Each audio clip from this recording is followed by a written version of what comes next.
I am Mohoward today, decrepit and I'm ancient. All over my old face are blue and reddish, purple veins. I don't know why they hate me, or why they always rate me.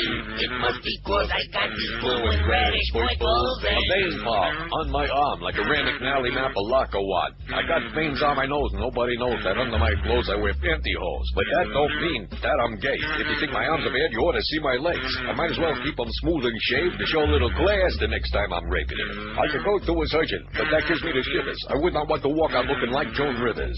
Where am I here? I fired the beast, the fat little freak. I did him a favor. Now he can't afford to eat. The reason I dismissed that stinking fat bastard is because he wouldn't shut up, and he can't play canasta. Hey, somebody talking over there? Nobody talks when I rap. I rap, then you talk. Hey, look at me. I'm hip, hip. I ain't no square. I'm a ding-dong Betty, man. I'm really dead. I fire anyone I want. I don't care. Especially if they make me flip my wig made of smelly green hair. I got fired myself. It even happens to the greats. Westwood once said, you get out of here or else we break your legs. So now I sit by the pool. Life's as good as it gets.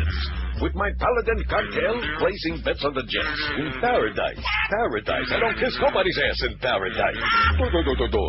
I'll be slipping down the Spookins when I get the chance, but the cleaners aren't ready with my lime green pants. How long does it take? Guilty call a complaint. It was just a little thought, so what? I left this stain. You think that's funny? Want a knuckle sandwich, buddy? I can do what I want, because the management loves me. Can I tell you something, Mo? Something you ought to know. For the longest time, I wanted you to be my hoe. You ain't my type, pal. Now answer straight. Tell no. What are you doing? I won't take no for an answer. Get out of here.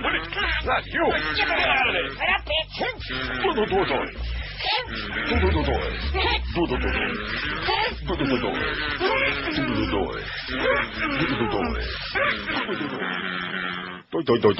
$10:03 at 560 WQAM. We're back to a 10 o'clock start. How do you like that? Wow. Hopper sounded awake and all ready to go out there and lose his ass. I mean, win some money today. This could be an expensive schedule for him, you know. For him? Yeah. No, because now, I mean, when you're on 4 to 7, you can't go to the track on those days. I guess you could go a little bit.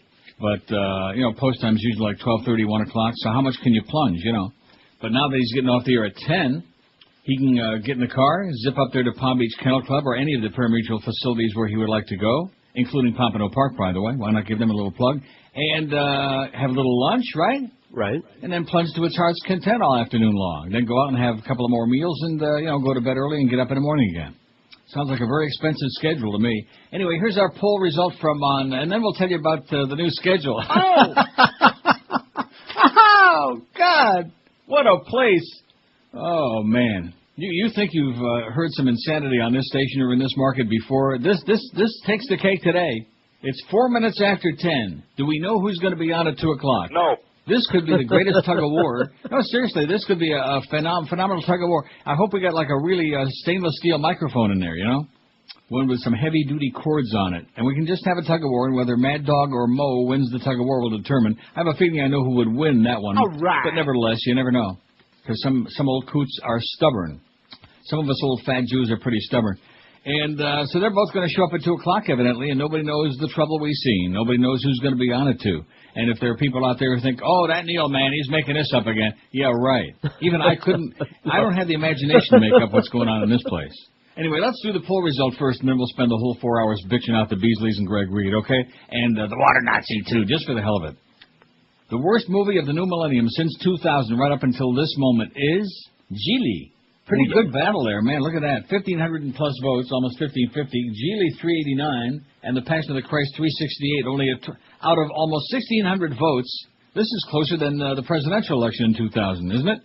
Well, pretty damn close. We didn't have to fix this one either. Geely 389, Passion of the Christ 368. From Justin to Kelly 225. Glitter 93. Isn't that great that we got Geely and Glitter on there from that one caller? Thank you so much. We'd have been really remiss if we'd had them on there. The Hulk 64, Kung Pao, Enter the Fist.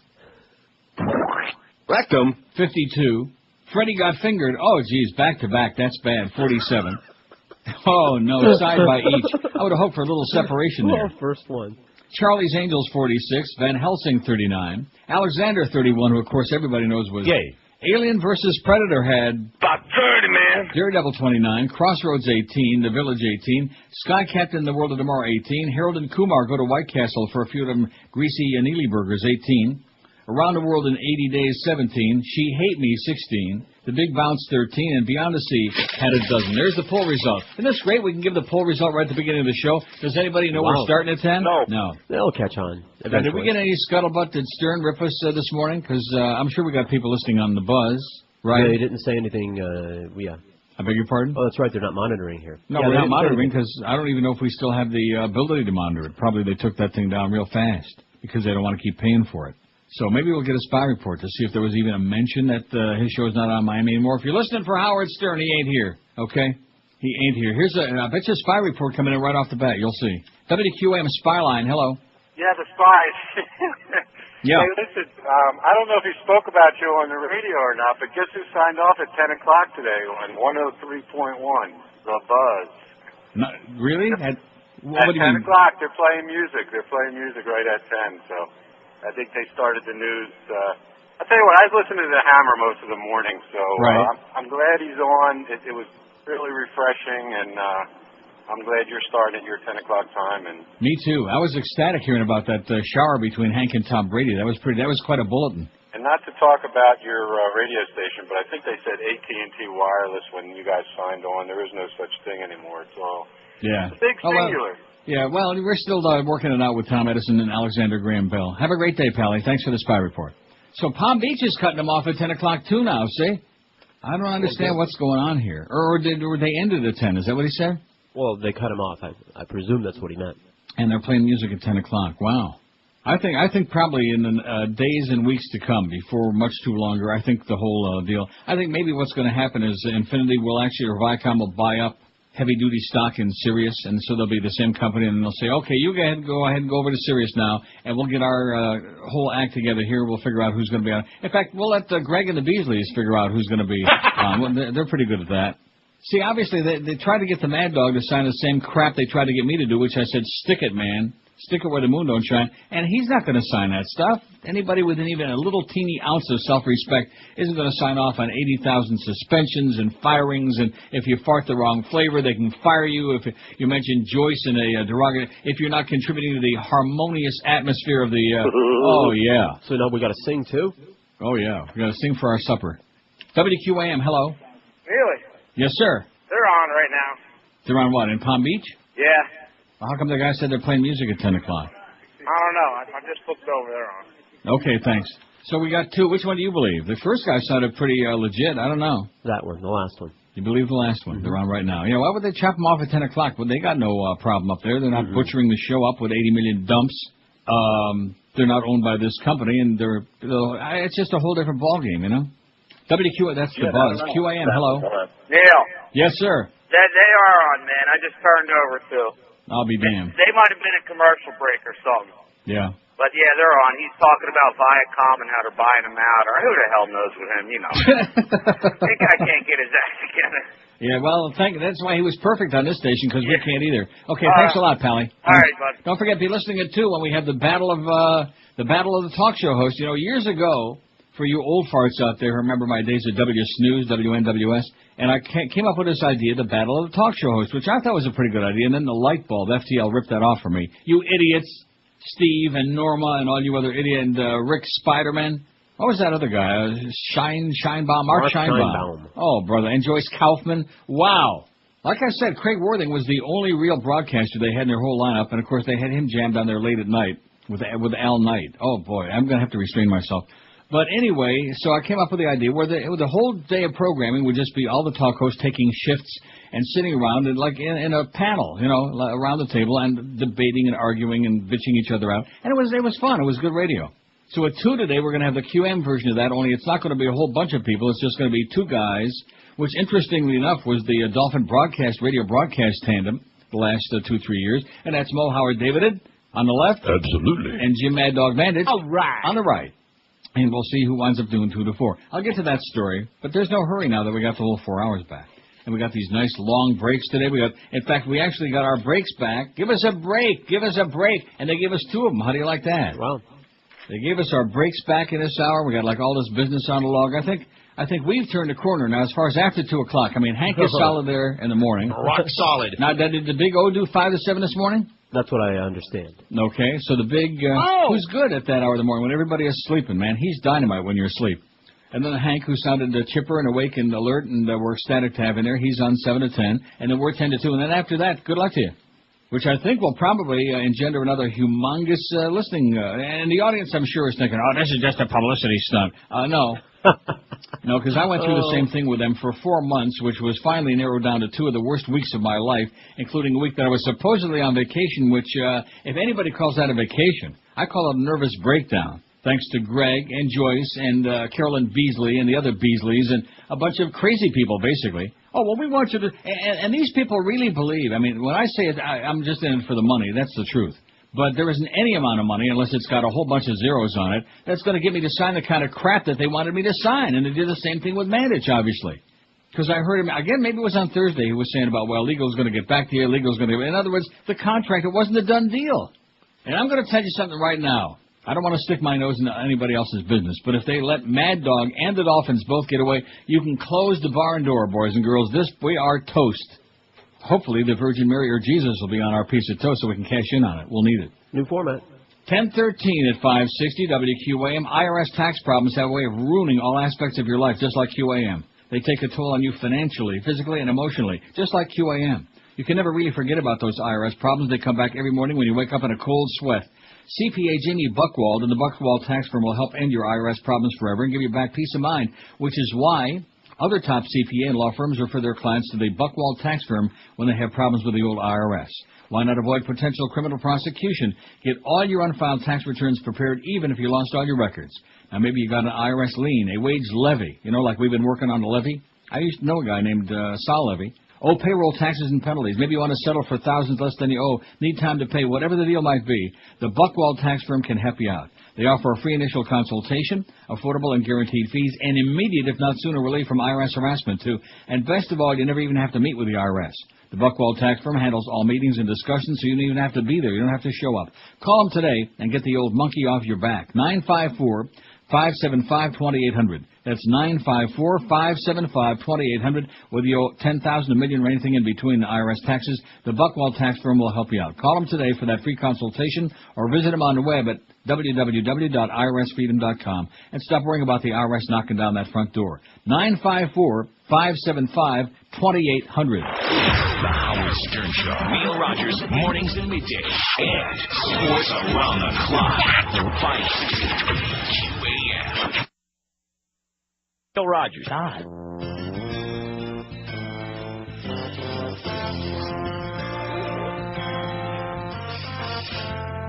Slow the limo down. You're driving too fast. It's just a roach and I'm down to my last. But I'm spreading out and getting mellow. Do-do-do-do, coconut-do. With all those sirens around, it's hard to sleep. Are those forsaken cops after me? What could they want from this old giddy? I'm just sitting here, coconut-do. Deployed from the vehicle. You know who I am? I'm a god. We are aware of everything. Take them into the shower. Come into the showers and check out Tom Brady and Hank Goldberg naked together. It's 10:17 at 560. We got Anna Cornaholia on our Beat the Curtain today. A whole bunch of pictures. Brand new breaking news. Breaking news on the NeilRogers.com website. Anna Cornaholia, stark naked almost. Not really. Well, that's the best we got. There's a whole bunch of them, though. Right. Those are necessary to make sure that it's her because we got burned once before because of that photographer. Remember that? Yeah. Took somebody else's picture, you know. Well, what do you mean we got burned once before? We weren't burned. We didn't put it on there, but the world, the world, were burned. Right. Well, what difference does it make? Especially on our website. We'll put any crap on there that we feel like putting on there. If Fox News can go on here and make up stories and lie like hell, why can't we just make up a bunch of crap? Because I heard an amazing story about Catherine Harris in that plane. So anyway, here's the new poll. We got Anna Cornaholia, a whole bunch of pictures, which, there's no booby shots, but it's the best. And she didn't get married to Enrique, you'll be pleased to know. She's still an eligible lady. Where was God? They've had 87,000 of these stupid-ass discussions on TV, including the one between Bush 1 and Clinton on Larry King. So unacceptable. Just exactly the kind of pablum you'd expect from the God Squad, you know? Well, you have to keep your faith and, yeah, right. Just like the survivors. Oh, well, it was an act of God. Well, what about the 150,000 people that didn't survive, huh? Like all these prayer vigils. Well, who are they praying to? Do you understand that? No. Where was it I said they had a big prayer vigil on the beach? Not down there, but somewhere over the weekend. They're praying for God to comfort the survivors. Oh, I see. In other words, comfort the survivors of all those people that you let croak, or maybe you caused to croak, right. Innocent people that just got washed away. Just kind of like, what's her name? What the hell was her name? Natalie Wood. Oh. Yeah, she just got kind of went out with the wash, you know? Where was God when the tsunami disaster struck? That's our poll question today. I got 5 choices for you. Planning the outcome of football games. He must spend a lot of time doing that because all of these jocks, man, are always pointing up to the sky, and without God's help, I couldn't, Kurt Warner and that ilk, that type. By the way, I'm really worried about that game this weekend, man. I'm really concerned about the, you know what I'm saying, Josh? And you should be. I knew you'd say that. Be afraid. I noticed Hank kind of waffled when the guy asked him a little bit. Don't you think? It was kind of like, the Dolphins, the Patriots will score a lot of points, and the Colts will score a lot of points. Had a little waffle there, Humper. But nevertheless, when it comes down to gambling, it's tough. Oh, that's right. Well, that's true. That's the viewpoint that Hank approaches every game with in any sport is the gambling, which is fine.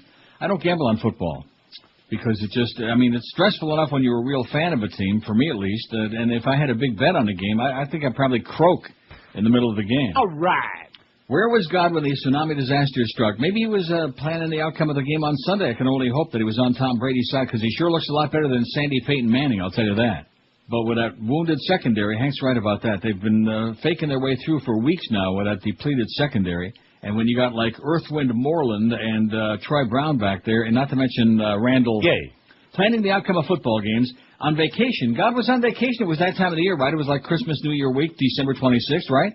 He might have been for the Christmas. Everybody else was on vacation. God caused it to punish the infidels, which there are some fanatical lunatics, Christians especially, saying that. God is a figment of man's creation, or there is only one God. Hail God! There is only... Hail God! Like he said in The Exorcist, Father Mirren, there is only one. Remember that? I like that. There's only one. I don't know why I liked it, but it was just an interesting line. Oh, we made some bad mistakes again over the weekend. It's that oops factor again every time we have like a little military adventure. Oh, yeah, like that. All these guys, all these soldiers that die from so-called friendly fire. How can it be friendly fire when somebody blows your crap away, right? That's a very interesting term. Yeah, friendly fire. U.S. raid hits wrong Iraqi target. Oops. An American airstrike, it kind of reminds me of that Chinese embassy. Yeah. Oops. Yeah. My bad. Well, we had some old maps. Those new maps are expensive as hell. Plus, they don't give them out at the gas stations anymore like they used to. An American airstrike in the northern Iraqi city of Mosul has hit the wrong target, the U.S. military admits. The bomb demolished a house in Athia, whatever the hell that is, Atha, killing 14 people, according to local officials. The U.S. said 5, but the local people said, 14. The military said this is my favorite. The military said it deeply regrets the loss of possibly innocent lives and promised an investigation. Just like the one at Abu Ghraib. Yeah. All Iraqis are presumed guilty, because they attacked us. That's right. They shouldn't have done that, even though we are trying to emancipate them with those very important elections coming up in 20 days, on January 30th. Several thousand U.S. troops have been sent to the Mosul area recently to help quell the anti-U.S. insurgency ahead of elections. That'll teach them. The BBC's Jim Muir in Baghdad says the bombing incident is an embarrassing admission by U.S. forces who have been accused of killing many civilians during recent military operations in Iraq, especially in the Sunni Muslim city of Fallujah in November. And then we had police chief we got a whole bunch more dead people. That's all I can tell you today. I mean, why even go through it? Nobody cares anymore. Everybody's just a number on a page somewhere. And the Iraqis, we don't even make the number out because who cares about them anyway? Even though Freedom's on the march. We just don't care about them. It's marching right over them. Oh, look at who's leading the poll so far. Why where was God during the tsunami? Hail God! There's only... Hail God! Now let's get down to the nitty-gritty, shall we? Or should we do the break? Because once we get into this, I don't know. Well, I'll save that for after the break. Let's do this one. You can tease it. Tease this. Mississippi libraries ban the Daily Show book. Oh, America, grow up. Gulfport, Mississippi. Library officials in 2 southern Mississippi counties have banned Jon Stewart's best-selling America the Book over the satirical textbook's nude depictions of the 9 U.S. Supreme Court justices. I've been a librarian for 40 years, and this is the only book I've objected to so strongly that I wouldn't allow it to circulate, said Robert Willits, director of the Jackson-George Regional Library System of 8 libraries in Jackson and George counties. We're not an adult bookstore. Our entire collection is open to the entire public, Willits said. If they had I wonder if he's kin to Kathy Willits. If they had published the book without that one picture, that one page, we'd have the book. Walmart. Your friends at Walmart have declined to stock the book because of this page, which features the faces of 9 Supreme Court justices superimposed over naked bodies. Oh, we got to get that. We'll put that on our website. We got to have that immediately, if not sooner. I have the book, so I can get it. Yeah, get it on there. All right, then. You have the book? I do. Well, I'll be damned. I saw it. How about the book? The facing page has cutouts of the justices' robes, complete with a caption asking readers to restore their dignity by matching each justice with his or her respective robe. The book by Stewart and the writers of The Daily Show, the Comedy Central, the one with all them cigarette burns on it, that's Clarence Token Thomas. They're not really cigarette burns, but they look like cigarette burns. The book by Stewart and the writers of his Daily Show, the Comedy Central fake news program he hosts, was released in September. It spent 15 weeks on the New York Times bestseller list for hardcover nonfiction and was named Book of the Year by Publishers Weekly, the industry trade magazine. Former English teacher Tara Skelton of Ocean Springs said the library shouldn't decide what's in poor taste. It just really seemed kind of silly to me, she said. I don't think these Supreme Court justices have filed any defamation or character or libel suits. It's humor. It's humor. Lighten up, you mugwumps in Mississippi, okay? I have no Get a mind. life. I think it's great. I think they find that guy they arrested, what was his name, that killing guy. Who's he killing? From Mississippi Burning. Don't you remember that's last the old week? They just geezer. arrested this guy, somebody 79-year-old guy. Crotchety, probably that. Yeah, real crotchety bunch of rednecks. When we kill him, it better be painful. Yeah, I sure hope so. In fact, let's volunteer to go down there and take him out in the middle. Take him out in the woods would be good. What was that mob movie where they took the guy out in the woods? Miller's Crossing. Miller's Crossing, there it is. Boy, my memory's rare. This could be a good week, boys and girls. Coming up, here's our schedule for today. Oh, it's in Morse code. Yeah. Yeah, we're giving you the schedule in Morse code. In fact, I think it sums it up better. Yeah. Just stay tuned, and maybe you'll find out, maybe not. We just don't know. And I know this is the epitome of embarrassment, but we'll get to all of those stories right after the break. 26 after 10 at 560 WQAM. We got at 2, and then at 4. And then at 7, it's coming up too. Right now it's time to talk about Acceptance Capital Mortgage and everyone's main man, Anthony Caliendo. Whether you're buying a new house or just refinancing, looking to get cash out, or just paying down your debt, Acceptance Capital Mortgage will show you the way to get it done. And who don't like getting done? Acceptance Capital specializes in any situation. They'll get it done when others can't. 100% financing, option arms, new construction loans, investor and commercial properties. Check out Acceptance Capital's stress-free mortgage payment program that lets you pick from 4 payment coupons based on your financial situation for that month with the Pick-a-Pay program. No income verification is necessary. Be sure and pick a good one. And your credit score doesn't determine your approval like all other programs, because at Acceptance Capital Mortgage they realize that sometimes bad things happen to good people. In most cases, you can pull out cash, pay off all your debts, and still pay less for your mortgage payment every month. So call Anthony Caliendo at Acceptance Capital today and find out why he's just about everybody's main man. That's Acceptance Capital Mortgage. Call him today and get some cash. Call toll-free 1-888-483-LOAN. That's 1-888-483-LOAN. You're listening to Neil Rogers exclusively on 560 QAM. Wednesday. You've heard of Survivor, where 16 complete strangers struggle to live on a remote island together. Well, that's just the beginning. Introducing Survivor, the dysfunctional celebrity series. Watch as America's favorite tabloid stars show if they have what it takes to survive together in the South Pacific. Dysfunctional Celebrity Survivor. Dysfunctional Celebrity Survivor stars Eminem, John Rocker, Halle Berry, Bobby Brown, Whitney Houston, Elian Gonzalez, Kathy Lee Gifford, Marv Albert, Sean Puffy Combs, and many more. Tune in as John Rocker and Elian work to make a bamboo raft. Eminem hunts wild animals with an empty 9mm pistol. Oh, gee, I'm not eating no bugs. You eat them. Whitney Houston finds a new way to send smoke signals. Bobby, we need someone to help us. And watch as Halle Berry crashes the Survivor sand buggy. Dysfunctional Celebrity Survivor. Right after an all-new Becker. CBS tonight. Why do some people say Halle Berry? I don't know. I remember Haley's comment. I remember Bill Haley and the comments. I don't know Halle Berry. Do you? No. I know Berry from All Fall Down with Warren Beatty and Brandon DeWilde and Carl Malden and that big round nose. He was good, Carl Malden, wasn't he? Yes, he was. Although you didn't like Streets of San Francisco because it was a cop show. But he and Michael... See, that was before Michael Douglas decided he was a sex symbol and a genius and all this other stuff. I used to like him a lot better back then, when he was a little humble. Speaking of humble, here's how the poll's coming so far. Where was God when the tsunami disaster struck? 22 people say there was only... Neil, God! God is a figment of man's creation, 20. Planning the outcome of football game, 16. God caused it to punish the infidels, 10. And on vacation, 3. That's 71 votes. Shouldn't we also put one like God doesn't interfere? Sure. How do we word that? You know what I'm saying? People say, oh, God gave man free will. Huh? We could just put it was a natural event. So what does that have to do with God? It was a natural event. It didn't have anything to do with that. How could he not have anything to do with it when he's omniscient and he knows everything that's going to happen ahead of time? How could he not have anything? You see, that's a cop-out. You can't have it both ways. Oh, I know.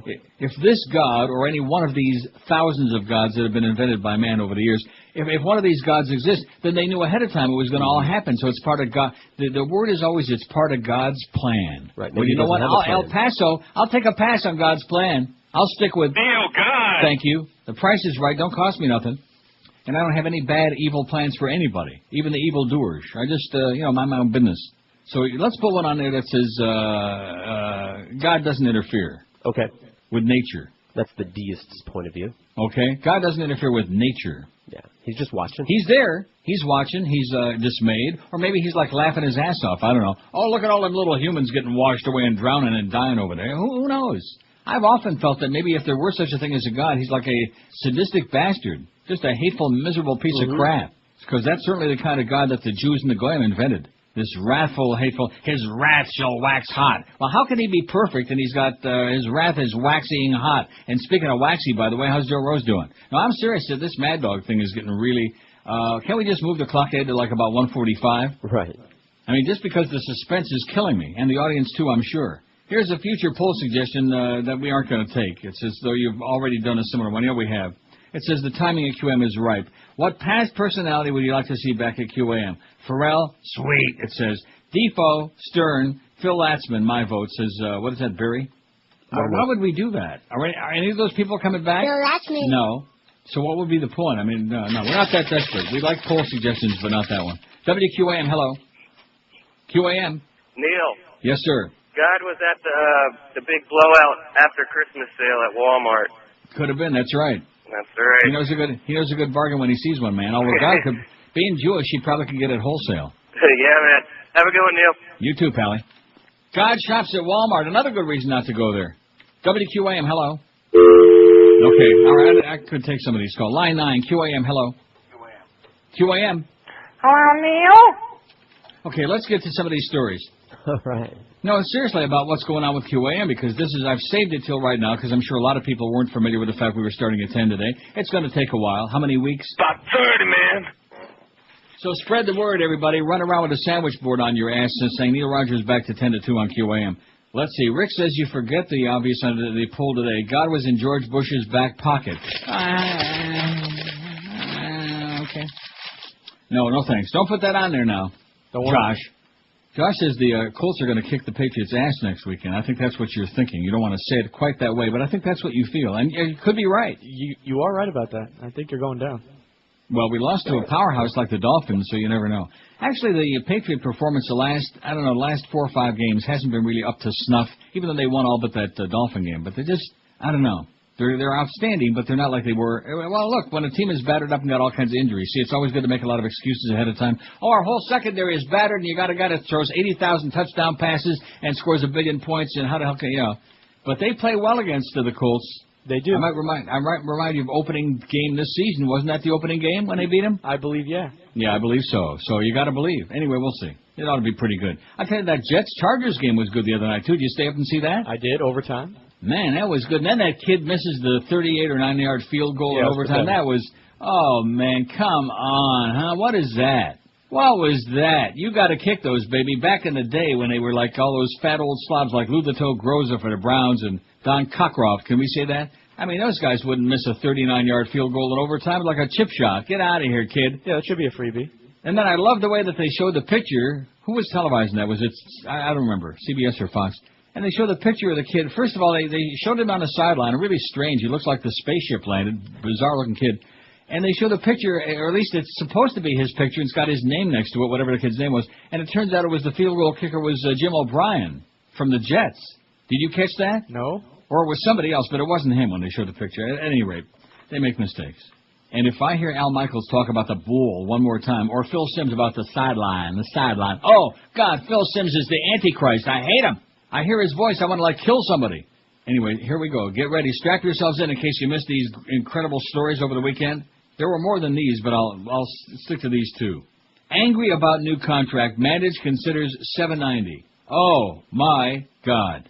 That would be the worst event in the history of the human race. Worse than WW2, worse than the tsunami, would be the worst event in the history of mankind. Wouldn't you agree? It'd be bad. It'd be bad if that happened. And I know why it's happening, and that again is because of Joyce, who in partnership with certain other individuals that we don't need to actually even mention by name. Greg? Yeah. See, he pretends to make deals with people, and then Joyce and other cohorts over there at corporate Beasley headquarters in Naples, then they start rewriting the contract. Oh, well, we want everybody to sign this. Well, guess what, honey? The chance on a scale of 1 million to none, less than none. And he's not going to sign it either. The same crap they try to force me into signing. Anyway, here's the story. Who wrote this? Barry Jackass. And wouldn't you know that Barry Jackass would be the one guy? Didn't I tell you that? In between peanut butter and bologna and cheese sandwiches. By the way, that's Traithberry, bologna and cheese, okay? You're going to burn in hell, you little piece of turd. Did you ever see him? No. Oh, God. You know, he used to call himself the couch potato. If anybody is the couch potato, it's Barry Jackass. And I do believe Mommy still drives him to work every day at the Herald. The WQAM soap opera continues to churn out surprises, Barry writes, on Saturday. A day after reaching an agreement in principle to remain at WQAM, Jim Mandich is again considering an offer from 790 ESPN Radio. Oh, my God. After taking issue with a contract that WQAM drew up. And easy to understand, Mad Dog. Don't sign it. Mandich, who on Thursday decided to host a 4 to 7 p.m. talk show beginning Monday today, said WQAM on Friday gave him a 19-page, onerous, very restricted document that surprised me and bears no resemblance to the shorter document I've operated on the past 8 years. All I can say to that is, ditto. Try to pull the same crap with me.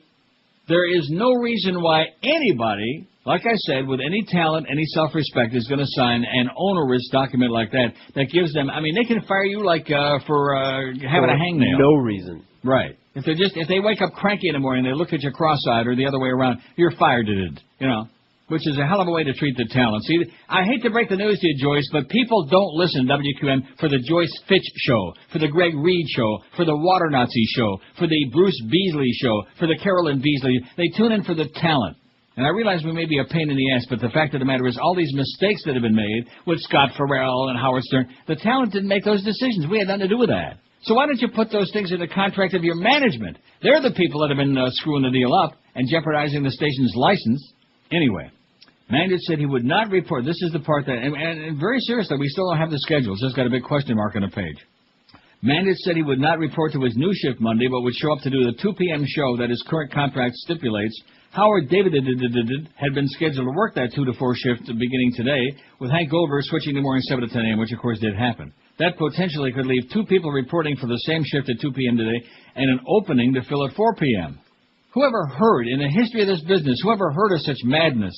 ESPN Radio 790, meanwhile, is expected to continue courting Mandich. If he goes to 790, Mandich would remain the Dolphins' radio analyst. If the team moves its games from QM, as is widely expected, he would also do a talk show probably in early afternoon.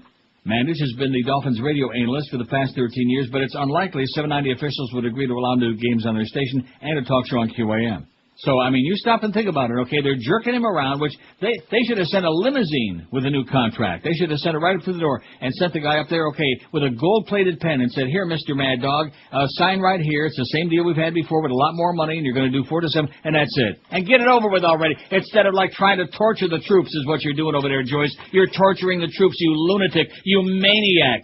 Pack it up and go back to Virginia or Maryland, wherever the hell you're from, before it's too late, Joyce. You're killing all of us. You're the goose that laid the golden egg. Or she's killing it, whatever the hell she is.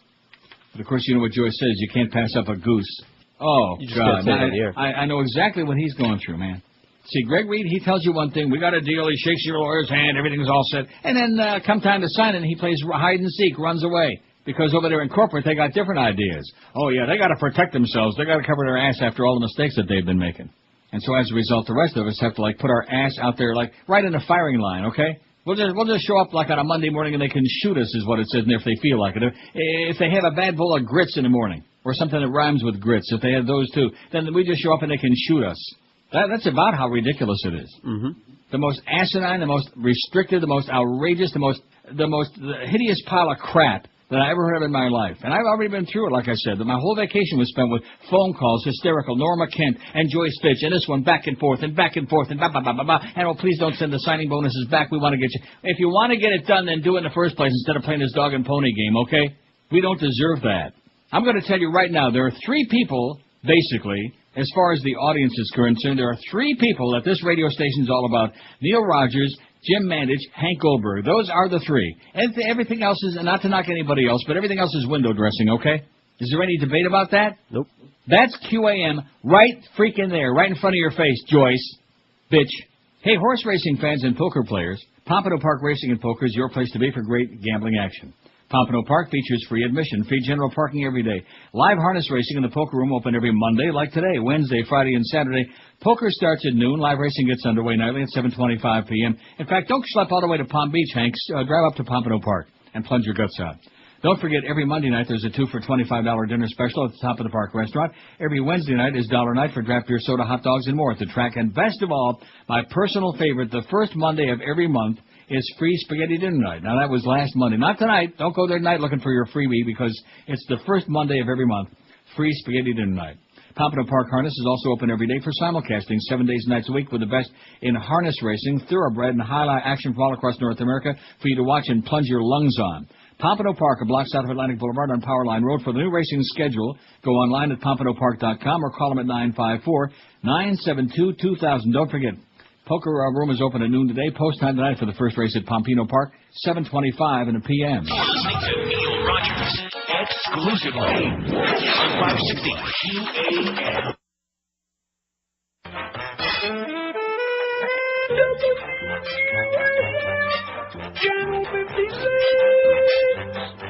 Oh, my God. Hey, Pharrell. What? By the way, son, I've been giving it some thought, see? What do you think it is? I knows that me and you can do much better going 6 to 10 and not at 5, a Gentile and a cranky Jew. I think we might be happy together. I think you really gone out of your mind. You gotta have your wee-wee bag strapped on too tight. No chance I'll do a show with you. I'd rather die. We'd be crappy together. Why, I'll have you know that I'm a big rocky Jew from Brooklyn Heights. I've been raped by everybody but you. You're not my type. Me and Mo, that would blow. No way that if we had a fight, that you'd survive. Who'd wanna hear a genitile and pushy guy? That's crappy together. Joy, joy, joy, joy, joy, joy,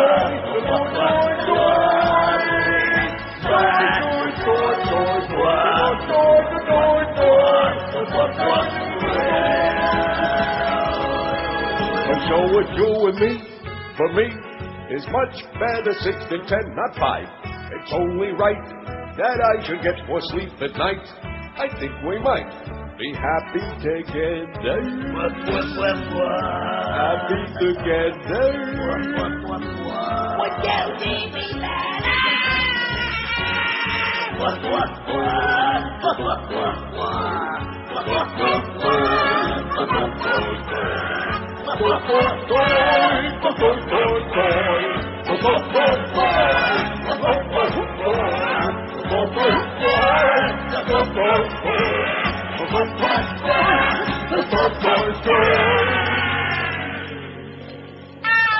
Ten 10:49, 11 before 11 at 560 WQAM, where we don't know which side is up and who's on first. Anyway, here's a fax that says, this is from Chip.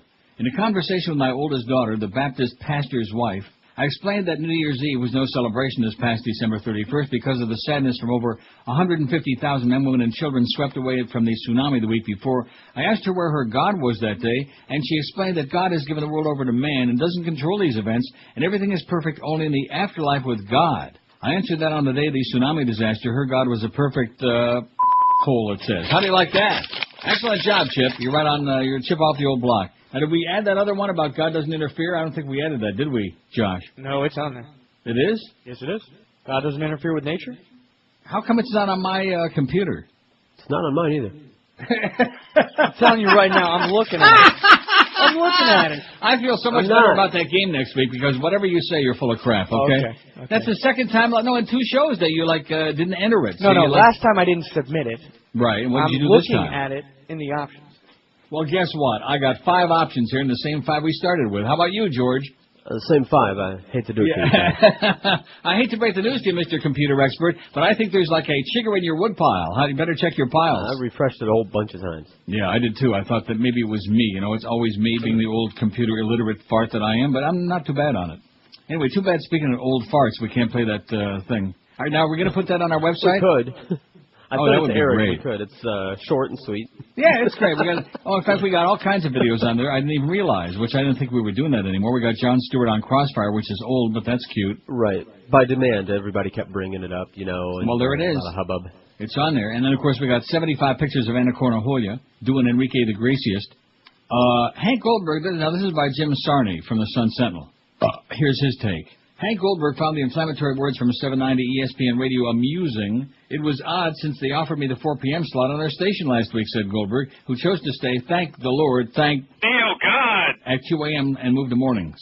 Joel Feinberg, the president and CEO of Primetime Media Group, which owns ESPN Radio, addressed Goldberg's move Thursday. We had this quote for you on Friday, but it bears repeating. He said, if the Hammer's going to run from Dan LeBastard and Stu Gatz and thinks he can get a head start on Joe Rose by starting at 7 a.m., then the big dog will get unleashed at 7 a.m. They asked me what it would take to get me to come over, and they made a significant offer, said Goldberg, who's been trouncing Dan LeBastard's show on ESPN Radio and the Nielsen Trends. No, it's not Nielsen Trends, Jim Sarney. Nielsen does television, not radio, you silly old grizzled fart, man. He's exactly what I've been telling you he is. He wouldn't know a rating book if you stuck it up his fat ass in the Nielsen Trends. There was some dialogue. Oh, this is so cute. In other words, they're trying to say that Hank moved to morning because he's running away from the stiff competition, Dan LeBastard and Stu Gatz, which is the biggest joke of the century. And in the meantime, they were offering Hank the 4 to 7 slot. There was some dialogue, said Alan Brown, Vice President of Communication for ESPN Radio. That's all we want to say. Of course that's all you want to say, because it's embarrassing, because you look even more stupid than you did before. Thank God you got us for competition. You got us that doesn't know who's going to be on at 2 o'clock today. Who ever heard of such a thing? It's 10:53 in the morning. Do you know where your announcers are? And do you know when they're going to be on? And how about poor Mo? Even as dastardly as he's been to everybody, I mean, who the hell wants to drive all the way down from Boca to be there at 2 o'clock when come to find out maybe he's going to be doing 4 to 7, right? Right. Because if Mandog, legally they haven't got a leg to stand on. Because if his current contract calls for him to do 2 to 4 and he hasn't signed the new deal, he'll do 2 to 4 if he wants. If he wants to play old country hardball, as Joe Doggiola would say back in the day, old country hardball, and he will. Don't sign it, Mad Dog. They'll cave if they haven't already. That bitch Joyce, she'll cave. They'll be on the phone like they were with me, with my lawyer. What do we need to do to get Neil to sign? Don't send those checks back, right? See, they really believe that they can force us, they can coerce us, that we're like all desperados that couldn't find another job if our life depended on it. And in the meantime, all 3 of us have been courted by other institutions, organizations. You don't know what you got until you lose it. Ralph Donner said that, and you better get it, Joyce. Joyce come lately. See, that's another thing. She comes trotting in there in the middle of a whole situation, hasn't got any idea who's on first, what the whole place is all about. What the inside of a radio station looks like. Yeah, she would know a radio again if you stuck it right on her desk and turned it on for her. Where was God when the tsunami disaster struck and over 150,000 people died for no reason at all? 182 votes. There's only... God! 61 said that. God is a figment of man's creation, 58. He was planning the outcome of football games, 36. Please say a bracha for Tom Brady, God. Baruch. Baruch atah Adonai, give me the ball, give me the ball, give me the ball. God caused it to punish the infidels, 21. That's right. Back in the biblical times, that's what they all used to think. God was unleashing his wrath. That's why we had the plague of the locusts, and we had hurricanes, and we had tsunamis, and we had Soros, and we had all these things, because God was punishing man. And, of course, if a bunch of innocent people got in the way, too bad. All those pain-in-the-ass innocent bystanders, all throughout history, they've been a real chigger in the woodpile. Good thing people don't believe that crap anymore. Let's see. God was on vacation 4, and God doesn't interfere with nature suddenly popped up on there. He's got a pair. Let's take some calls, although I got a huge pile. I got a big pile today. We're back to 10 to 2. Oh! This much we know. The Big O. Oh! 5 to 7. He's really rock solid. 5 to 7. Too bad Hank can't have a better lead in, but that's what we got. Hank 7 to 10. We're back to 10 to 2 starting today. And the spy report said that Howard's probably, well, he might still be on, for all we know, on Palm Beach on the buzz. We'll find out. He's gone from QAM. And then 2 o'clock, your guess is as good as mine. And it's almost 11 o'clock in the morning. We still have no schedule. We have no word. We have no announcement. We have nothing is what we got. WQAM, where our motto is, we got squad. You're listening to Neil Rogers. It looked like a schedule, but it's not. QAM. Jesus. And another thing, you would listen to me, you would have been a big star by now. With that little thick, squeak voice, how do you expect to get anywhere, you little puny puke? When we say puke, I don't even know anymore. The more I hear you, Yeah, what about it? the more I hate you. What do I care? And when I hear you, I wanna die. Your peccary, no toenail cheese aroma. Puts me in a coma and points my eye. Why, I ought to smack you. There. I know my smell attracts you. But unlike Zach, you still got a job. I feel just like that you are my kid brother. And one yiddy to another. That's why you're still not fired.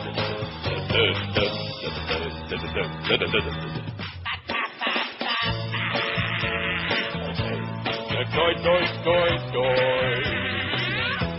Toy, toy, toy, toy, toy. Toy, toy, toy, toy. And joke and put in a humor. Can't wait till it's over. Mo stuff, because Mo's back in our daily lineup now, we think. We're not exactly sure where we're going to play. 9 minutes away from post time at 2 o'clock, and we still have no idea which horses are in the race. So call the jockey's room. Let's see. God in Miami writes, "This is God about my tsunami. My bad." Well, thanks for, you screwed up. God seems to continue doing that. In fact, that's another good choice for the poll. Josh, this should, get around there right away, I'm sure, after whatever you didn't do before. That's right. Yeah. Wasn't my fault. God is, God keeps screwing up. Okay. How's that? I mean, we could, God is inept, but God keeps screwing up. Or God screwed up again. However you want to put it on there, okay? Just as long as it gets on there in some form would be nice. Okay, let's take 3,000-4,000 calls today because this is a real fine mess that the Beasleys have gotten us into. WQAM, hello. Hello. Yes, sir. Hey, Neil, I heard you talking earlier. Your station needs to know if they switch Mad Dog out of there and they put him over on 790, we're still going to listen to him. We're just going to switch over to another station and they'll lose out. Right, of course. If they lose him and the Dolphins, I think the party's over, man. Turn out the lights. Well, we'll tune in for you, but, I can't imagine what else I'd turn in and listen for. Right. I heard you talking earlier about Phil Latzman. The guy's working construction. I saw him on TV wearing a hard hat. Phil Latzman. Yeah. Okay, what's that called? Maybe he was erecting something. Okay, maybe. 567-0560, pound 560 on the Verizon. Yeah, I do. And singular wireless line. I remember. Line 9, QAM, hello. Hola. Hola. Hola. Yeah, back at you. Hank sucks, dude. Okay, thanks a lot. Call him up and ask him for a date. WQAM, hello. I do, and singular wireless line. Yo. Yes, sir. What's going on? How you doing, Pally? Pretty good. Hey, the day of the tsunami, God was playing golf with OJ. Yeah, maybe he was in the QM charity golf tournament. That could have been it. Okay, thanks a lot, pal. Okay, we get the other one on there. God doesn't interfere with nature 18. Yes. That's a good excuse. God keeps screwing up. Just went on there. 226 votes. The God Squad. This is one you're going to have to answer for. Why do these horrible things happen to obviously innocent people that were just there on the beach just trying to have a life? Innocent. They were Muslims and Buddhists. Oh, I forgot. That's right. Heathens. Infidels. They had the wrong headgear on. Maybe that was it. Of course, a lot of Westerners. They didn't have like one of them nice beanies on. That's what they get for patronizing. Well, I got a great story about the Kabbalah leader. Tzitzis are wrapped too tight. Your pants are too long. All this other crap. I belong to a dirty sect. Oh God, just so. Oh, did I say oh God? Hey, oh God. WQAM, hello. Neil. Yes, sir.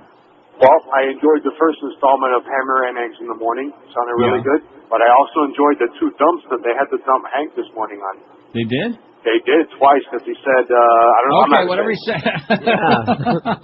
Okay, well, if they dumped it there, let's not have an instant replay, okay? Although it is a sports thing. I think the audience should understand that certain sports individuals around the building, I picked up the scuttlebutt. On Friday, we're running around going, oh, see, this is great that they're putting Hank on there in the morning. We're getting rid of Stern. This has to be a pure sports station. The only thing I would like to point out to them, I don't want to mention Ray Perry by name or anybody else, because Ray's basically a pretty good guy, but definitely. See, the thing of it is, Ray, if the Dolphins go across the street, you think they're going to keep you around just giving out Marlin tickets? I don't think that's going to work out, Ray. I mean, Phil Costin at least understood what radio was all about, including non-sports radio. Remember those days? I do. I mean, if I had to choose between Phil Costin and Ray Perry, no contest. Now, that's bad. I shouldn't be saying that. You shouldn't and, of be course, saying if I had signed that new deal that they wanted me to sign, I could be fired right now for saying that. Right. For disrespecting the sports fraternity establishment there. But that was the general scuttlebutt, I guess, is that, you see, this is what happens. See, this is what happens when QAM tries to do something or other, although I would point out very quickly that the top-rated show on this radio station, which you're listening to right now for the last 7 years, is its only non-sports show. Only a very limited kind of human being would consider such a thing a possibility, all right? And I'll say it again. If sports were the barometer, if it was the subject matter, then the Fan would have kicked ass, then RFX, Fox, Stupid Sports 940 would have kicked ass. Both of which, rest in peace, by the way, they're both long gone. And like I said last week, 790 has got no story, man. They got Joe Rose. That's it. They got him. He is the whole station. People listen because of the strength of the personalities. They listen for Hank. They listen for the Mad Dog. And if that were the case, why even waste my time going through it? It's Radio 101, and these people are too stupid to understand that. These sports nerd, jock-sniffing, goofballs, lifeless losers that we got running around there. Very sad. So I hope everything works out for you, Ray. 5670560, pound 560 on the Verizon and Singular wireless line. Yeah, pretty soon he's going to start hating us as much as Matty Bell does. WQAM, hello. Hi, Neil, I agree with you. That's Phil. Okay, Reverend Jones, get lost. WQAM, hello. He's doing bad voices lately, you know? Lately? WQAM, hello. Uncle Neil God. Yes, sir. You know, from an advertising perspective, trying to place advertising on a station with all this screw-up, I mean, no one really ever talks about that. Yeah. And it's impossible. Once upon a time, you know, when you would be off and George was on, and I didn't know George was on, the rate was the same, and my good friend Hy would say, oh, yeah, by the way, he's not going to be here this weekend. And now then I got to know George, and it's like, okay, no problem, pay the same rate. Right. But now you have absolutely no idea. Forget the station. Rates don't change. You don't know who's going to be where. Right. And, of course, they don't share that with anybody ahead of time. Well, how about the bait and switch where people were running when Stern's show and this show had like that overlap when he was going on to like 11 o'clock, 11:15, 10:55. Who the hell knew whose spots are running where? No, that you never know. They give you an invoice at the end of the month, and they say spots ran within 15 minutes of these times. Right. And for those of us in the nameless faceless business, trying to make a living, right? It's trying to have a few shekels to rub together. Mm-hmm. It's really an issue. Yeah. And you try to place, and we don't go through an agency. We try to place, X amount with you, X amount with Hank here and there. And nothing shows up where it's supposed to. No one lets you know what's going on. And then when you ask a question, they plead ignorance as well. Well, I think they're going to be sending you a special message. It's going to say, just send us the effing money is what it's going to say. No, they do. That really is their attitude. They expect everybody just to send in the money, and if you run, it's a blessing, They got a big right on that. I do have to say thank you to George for the positive plug on the baubles. Have a good day. Okay, pal, you too. Take care. Okay, bottles of what, drugs? I think he said baubles. Oh, baubles. Baubles, bangles, and beads. 5, 6, 7. Well, they screw the audience around. Look what they did to our audience there for 4.5 months. And I kept trying to tell them I didn't realize that in the beginning because they just jumped right into it with both legs. And we weren't really given any choice. It was already after the fact. Well, you're going to be following Howard Stern. Oh, it's your best lead-in ever. Well, that's all well and good, but number one, when the hell do we start? Number two, how's the audience supposed to know when the hell the show starts? They don't have any concept of what a talk show is all about the fact that, especially this one, where we have like a little bit of a format in the first 20 minutes or so, where we get everything lined up for the day. No, they don't understand that at all. And our general manager, what was he concerned about? Oh, he was worried about the fact that if we cut Howard off at 10, Howard's listeners would be wondering all day what they missed after 10 o'clock. He wasn't worried about our listeners on his highest-rated show. He didn't give a crap about me or this audience. And didn't I say that about 1,000 times? About 30,000 times in the first few weeks? Yeah. The people that made him all of that money, they didn't care. But the Howard Stern listeners, they'd be worried the whole rest of the day about what they missed after 10 o'clock. Oh, Cracker, please, give me a break. Pooh Baba Booey. Yeah, right. Baba Booey, Booby, Dikey, whatever, And, of course, Robin with that scintillating news. I'm not putting them down or anything like that. They're making millions of dollars. But the fact of the matter is that this whole deal has been so much... I mean, it was one thing when there were the changes going on, but now it's like gone beyond that to the point where it's like an explosion. It's like a nuclear holocaust is going on at QAM. Right? Am I right? It's something. I mean, one thing when it kept shuffling different morning shows, and then this one moved to this time, and Pharrell was on for 5 minutes. But now it's like everything is just in a state of total chaos. We're in a state of flux. Flux, that's with an L, Joyce. As in flux you, honey. Man, I keep using that line. When does one toe come down and hit the ground? When do we have a little bit of stability? Because consistency is what the audience wants. They want to know if I turn on my radio at a certain time, who the hell's going to be on? Will somebody I like be on? They want to know if I put my commercials, like the last guy said, if I pay good hard-earned money to buy a spot, is it going to be on the show that I think I'm buying, or am I going to get a bait and swish? Get with it. Lock it in, Remember that cart we used to have? Lock it in. What was that? I don't remember know what that was. Huh? Don't know. You know the one I mean, though. I do. 12 minutes after 11 at 560 WQAM. Ring in the new year with a new car or truck from the folks at Armstrong Ford of Homestead. You've been putting off buying anything maybe, but now don't wait any longer because for a limited time only, get 0% financing on any of the following new 05s in stock ready for immediate delivery if not sooner. Escape, Freestar, Taurus, F Super Duty Harley Davidson trucks, and the all-new Ford 500. If you want more, then how about 1.9% financing on all new 05 Expeditions, Explorers, F-150s, and Rangers, too. Certain restrictions apply. The lots at Armstrong Ford Homestead are jam-packed, and they're cutting prices right now. And as always, they offer you more value because when you buy your Ford from Armstrong Ford, you'll get their exclusive Tires and Batteries for Life program. That is correct. Tires and Batteries for Life. Plus, for a limited time, you get a free Sun Pass, too. David Rich and the gang at Armstrong Ford Homestead guarantee you the best price, and don't forget, because they're locally owned and operated, they'll treat you just like family to try to make you a customer for life. So they guarantee you, they'll bet your Ray Perry's life on it. You won't get a better deal on a Ford anywhere. No bait and switch, no phony deals, no BS, no games with your keys, your credit cards. Just honest-to-goodness, fantastic, unbeatable deals every time. At Armstrong Ford Homestead, you'll find them at 30725 South Dixie Highway, just 20 minutes south of the 836. Check them out on the web if you like at ArmstrongCars.com, but then drive you a little and save thousands on your new Ford only at Armstrong Ford of Homestead. You're listening to Neil Rogers on 560 QAM. Suck it in and hold it. From the producers of American Idol comes a heartwarming collection of favorites interpreted by America's sweetheart, Terry Schiavo.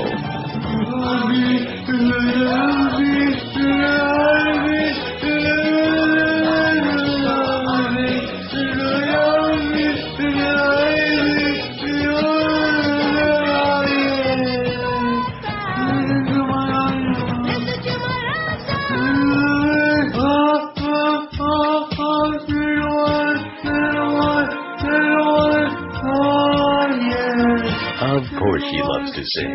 Look how she's smiling.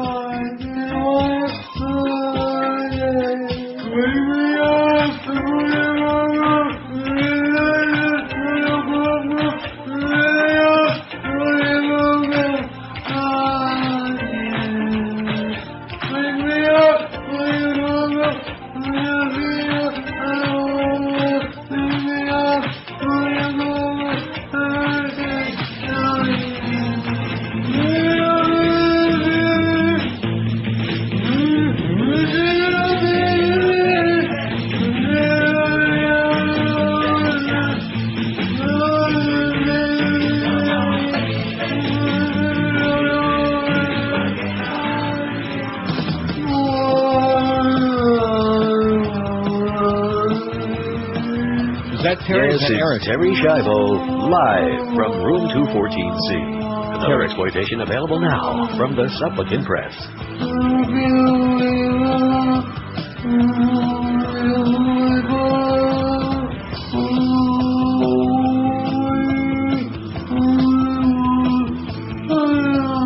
Yeah, some of those might have been Terry Schiavo, because she can really belt it out. But what I'm sure was Eric, where it went, whoa, like that, right? Whoa.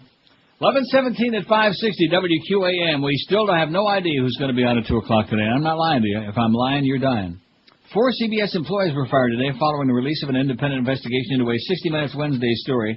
Remember that story that turned out it was really accurate, but they wanted to get everybody in trouble and get Dan Rather fired, and they did That's right. And score another one for the right wing. They got Danny Boy off the air in March. Anyway, about President Bush's military service that relied on forged documents. But CNN, this is on their website, but even as we speak right now, come to find out, they still don't know whether the documents were forged or not, or if they're the authentic original ones. And nevertheless, they forget that the secretary of the general or whoever was on it, remember, saying, oh, yeah, that's exactly how he felt, and that's exactly what happened. So don't confuse the public with the truth, as once again the right-wing spin machine spins out of control. The network fired Mary Mapes. I wonder if she's kin to like Joe Mapes, that harness driver from Northville Downs. Producer of the report, Josh Howard, executive producer of the 60 Minutes Wednesday, and his top deputy, Mary Murphy, and senior vice president, Betsy West. Dan Rather, the anchor of the CBS Evening News, who served as the story's correspondent, announced in November he'd be stepping down from his anchor post in March. Rather did not mention the controversy when he made his announcement, but all of us know that's what's behind it. That was the chigger in the woodpile right there. According to a CBS statement, an independent panel appointed by the network concluded that CBS News failed to follow basic journalistic principles in putting together the piece, which aired September 8th. The failure was compounded with a rigid and blind defense of the report, the statement continued.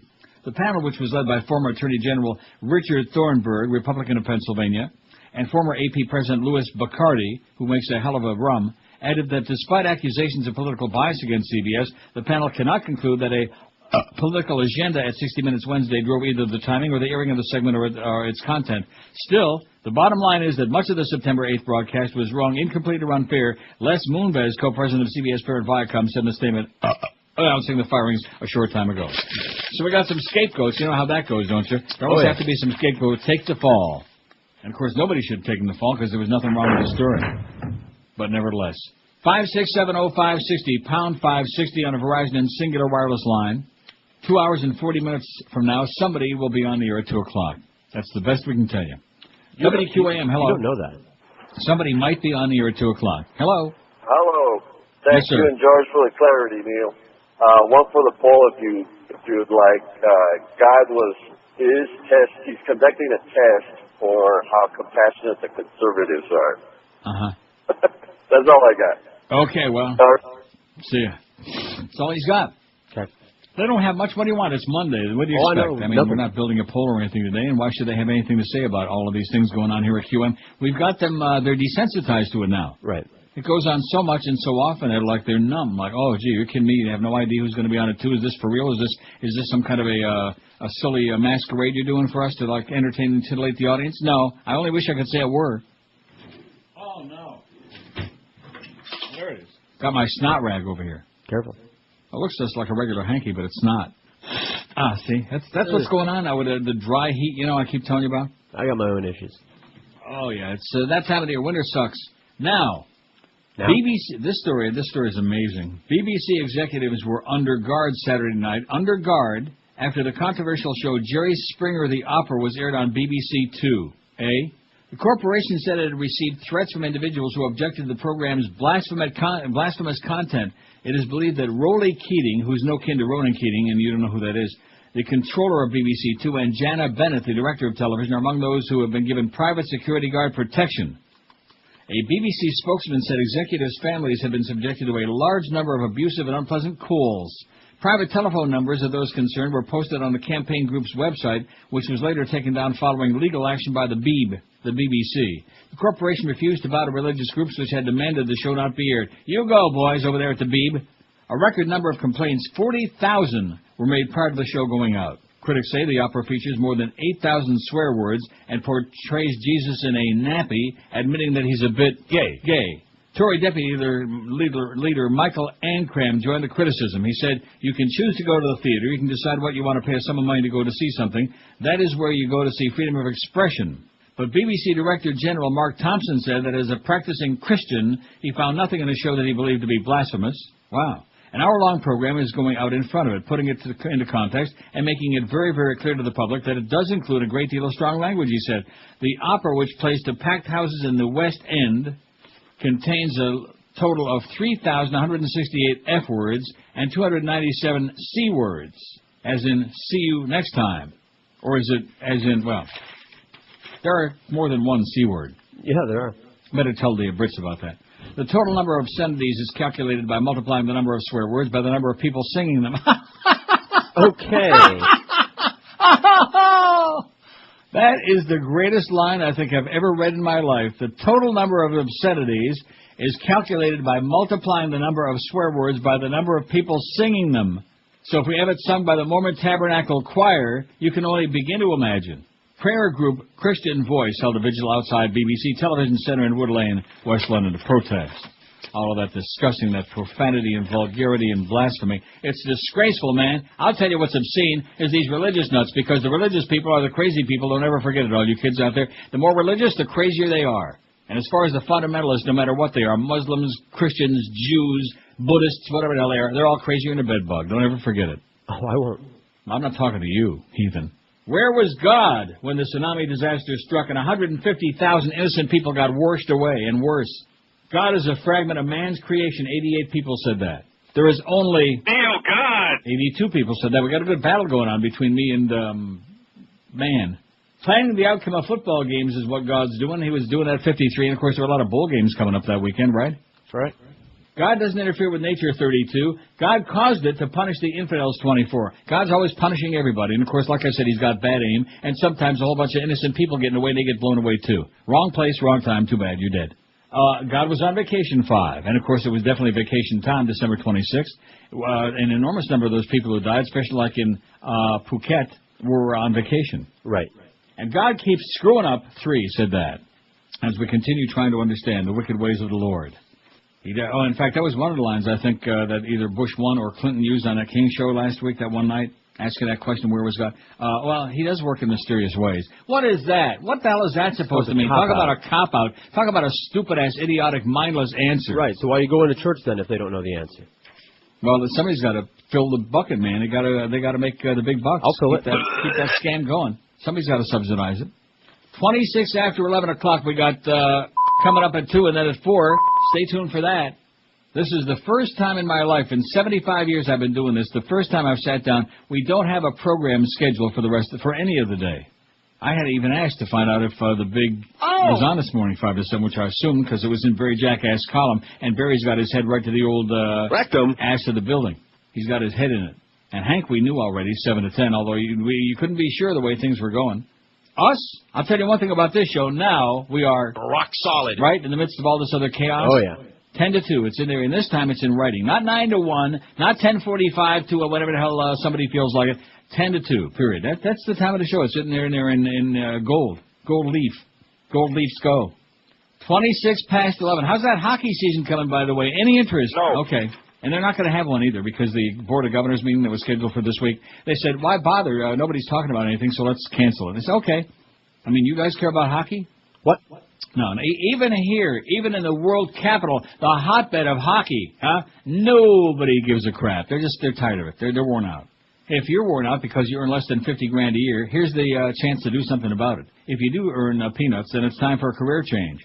Pick up the phone and call our friends at Fast Train right now at 1-866-FAST-TRAIN. Fast Train can have you trained ready for a great new high-paying career in as little as 4 months. You can be a hotshot like Todd Dreck. Fast Train offers high-demand, high-pay career training if you like computers. If you ever dreamed of becoming a computer network professional, call Fast Train today at 866-FAST-TRAIN. And don't forget, the demand for computer professionals is an all-time high, and Fast Train can have you trained ready for that new career in as little, as I said only moments ago, as 4 short months. And Fast Train's got locations all over town, so there's bound to be one close by you. They're in Kendall, Miami, Pembroke Pines, and Fort Lauderdale. And Fast Train offers job placement and financial aid for those who qualify, too. Day, evening, and weekend classes at Fast Train are forming right now, so get off that dead-end job. Get yourself a real career and some big bucks that go along with it.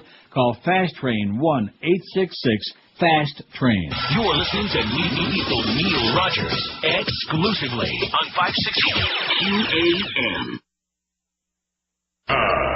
once in a lifetime. He is happy. Like a truck stop hooker. Jerry Springer, the opera, drama, pageantry, wonder, and swearing. There's something I must tell you. I'm cheating on you with your stepmother. You motherfucker, I'll rip your heart out. Jerry. Jerry Springer, the opera, the stage spectacle that ain't over till a fat lady gets hit over the head with a folding chair. You think you all that, but you ain't.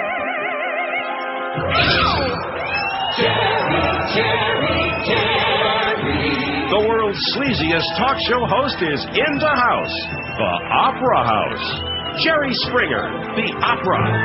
Well, a couple of the best bleeps I've heard in a long time, you know what? Those are nice. 11:33, 27 till noon, and 2 hours and a half until it comes on. Now, this fact starts out, it's like a self-fulfilling prophecy in the very first half a sentence here. And I notice it's from University Dodge. It can't be for somebody who works for Kimba Bocamper over there, or even worse, from Kimba himself, could it? Maybe they borrowed the fax machine. Right. Oh, we get a lot of faxes from over there. You'd think they'd be busy selling cars over there instead of like sitting around listening to the radio. But anyway, it says, I may be dead wrong. Oh, and that, you could have stopped right there. But it seems to me that the Mad Dog and the Mole Man are hesitant to commit to an afternoon time slot on QM when they may be calling Dolphins play-by-play on another station. Quite a pickle. Well, guess what? No. I do like a good dill pickle, kosher dill. But, no, you are dead wrong. Because Mandich is already committed to 4 to 7. And Mo is already, I think, signed for 2 to 4. The deals were done, don't you understand? Regardless of play-by-play. In addition to which, I don't think Mo is going to be doing Dolphin games anymore anyhow. I could be wrong about that, but I just have a feeling. But that aside, it's just totally wrong. Everybody's got theories, you know. Everybody's an expert. They all know what's going on inside. And the fact of the matter is they don't know squat. But they're all experts. Just ask them. They'll tell you. 5670560, pound 560 on the Verizon and Singular wireless lines. We never did find out what time Stern bailed out on the buzz today, did we? No. Not that it's important. Or, more importantly, if he mentioned about QM not carrying the show anymore. Right, that's what we need to know. Which he assiduously avoided for the most part last week, except one caller that came, and he kind of like brushed him off. I mean, that would be kind of nice to find out. Yeah. But I don't think we will. WQAM, hello. Yep. Yes, ma'am. Oh, hi. I just wanted to tell you that I think George Bush is God, because every time there's a disaster, it becomes a photo op for him. And the worse the disaster is, he gets more billing. It's well coordinated. Yeah, see, there he is right now. How do you like that? Yeah, could I have a funny but stupid story about Jeb Bush? Yeah. Our fat-ass governor, Jeb Bush, yes. He's a total moron. He goes over there and he tells the leaders to have a bake sale to raise money at their church. Right. Well, their churches are driftwood. Right. I mean, what is this man thinking? Well, maybe he's going to whip up a nice batch of something good. Brownies. Brownies would be good. Maybe he's a brownie hound. How stupid can you be? Well, his last name is Bush. It seems to run in the family, doesn't it? There you go. I just had to tell you that, because when I heard that, as serious as this disaster is, I had to laugh. You know? Yeah. Maybe Terry, we could sell that Terry Schiavo album and raise some money for the Desperados over there. Oh, no, you know what else they're doing? We're all donating this money, but they're charging them like $185 billion to give them a system, so this will never happen to them again. So as we're handing them money with our left hand, we're taking it back with our right. Exactly. And pushing with one, pulling with the other. Okay, sweetheart. We're a Christian country. Have a great life. Thank you. Praise Jesus and praise Bush. See ya. 5670560. Oh, God. Pound 560 on the Verizon and Singular wireless line. I say it again, the crazy people, the religious people. Your hat is better than mine. Your beanie is better than mine. Your mezuzah is, whatever it is. Been going on since the beginning of time, and a lot of you suckers out there just can't emancipate your brain. You can't escape. You can't cut the umbilical cord, man, because they hold out the promise life after death. Isn't it something how we were making fun of all of those Islamic martyrs, you know? Mm-hmm. The suicide bombers and the suicide hijackers on 9/11. And, they were going to have 7 virgins in heaven, all this other crap. What's any sillier than that about meeting St. Peter at the pearly gates and going up there to praise God and all this other crap. It's all the same nonsense. It's all the same. It came from the same place. And you're going to be with all your old friends. All your dead friends are going to be up there in that big place, in that big hotel in the sky, and you're all going to be sitting around. You won't be able to see each other because you won't have any body. You won't be able to hear each other, so you won't be able to talk because you have no mouth. And you're going to be saying, "I ain't got no body" for eternity. It'll be better than talking. I ain't got no body, but it's the soul. Oh, come on already, okay? Now, you see, if dogs would have written the Bibles, then dogs would be the only ones to go to heaven. Dogs have a soul. Man, of course, he's just a pain in the ass. We need him to feed us. But other than that, who needs him? It's just so obvious. It's so juvenile. It's so elemental, my dear Watson. Although I do like that Emmental Swiss. Huh? WQAM, hello. QAM.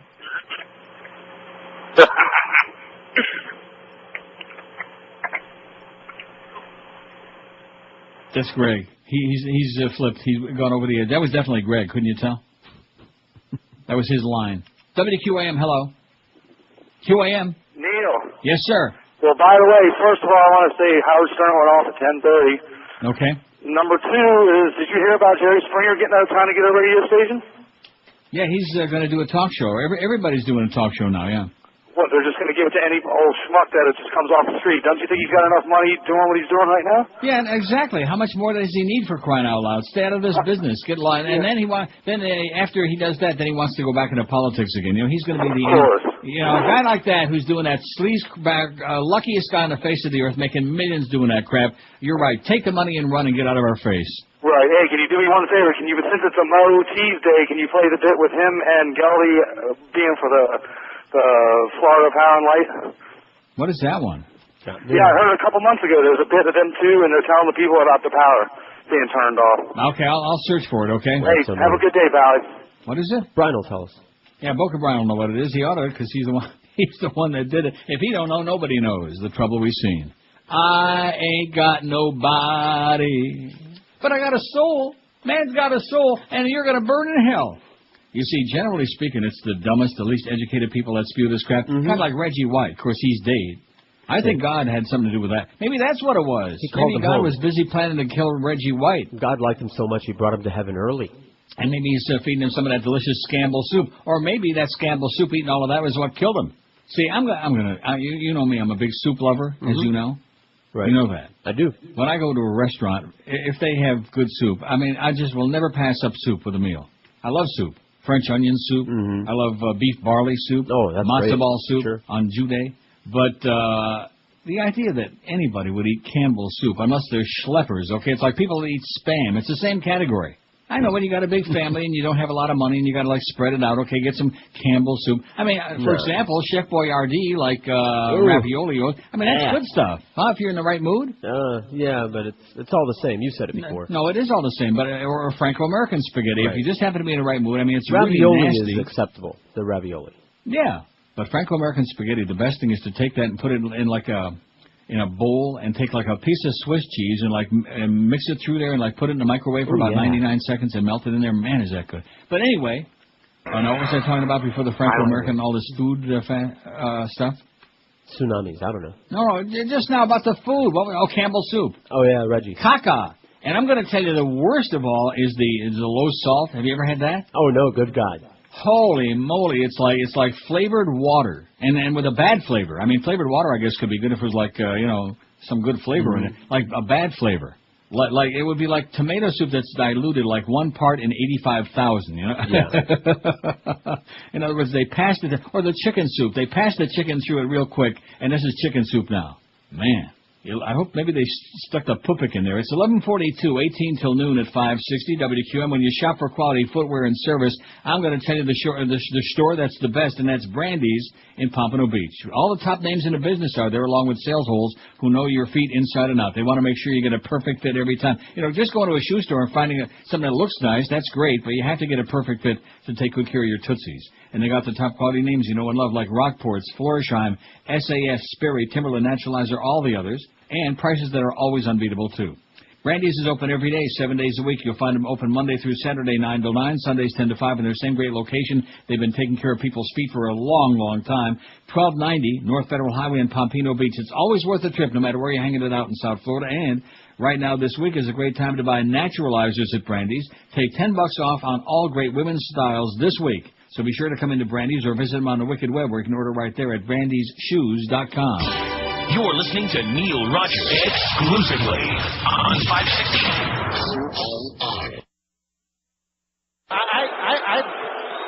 I don't have a clue.